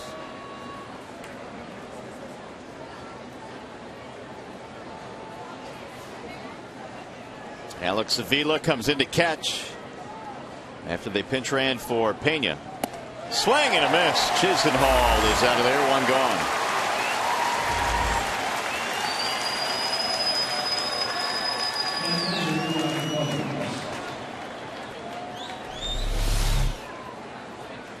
It's exactly what Chisenhall is going to get tomorrow if he can't catch up to that 94-mile-per-hour fastball. And Verlander will try to do the exact same thing.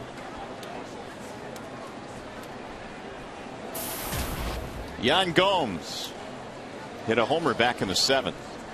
That was the last batter that Anibal faced in this game. He surrendered 3 runs. This would be his victory.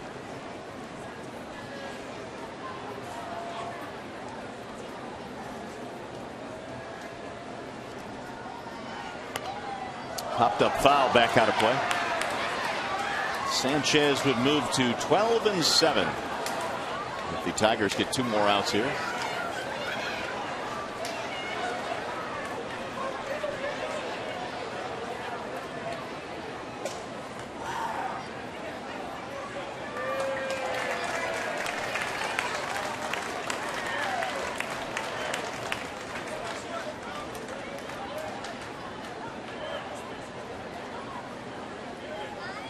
Here's the 0-1.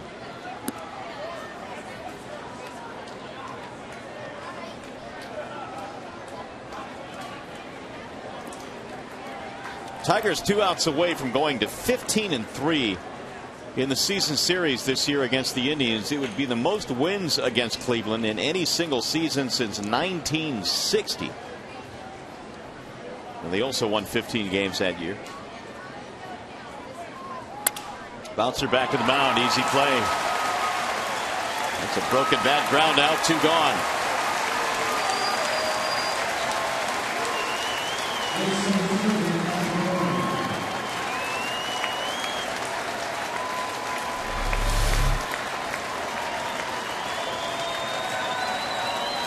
That one was off the end of the bat.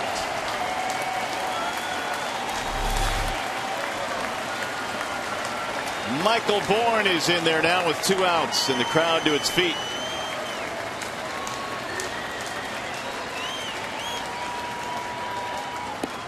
Strike 1.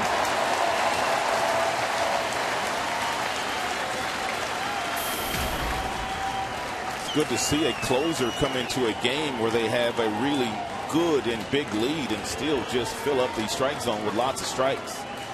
So many times we've witnessed over the years where closers, if it's not a closing situation, they don't have that same type of intensity.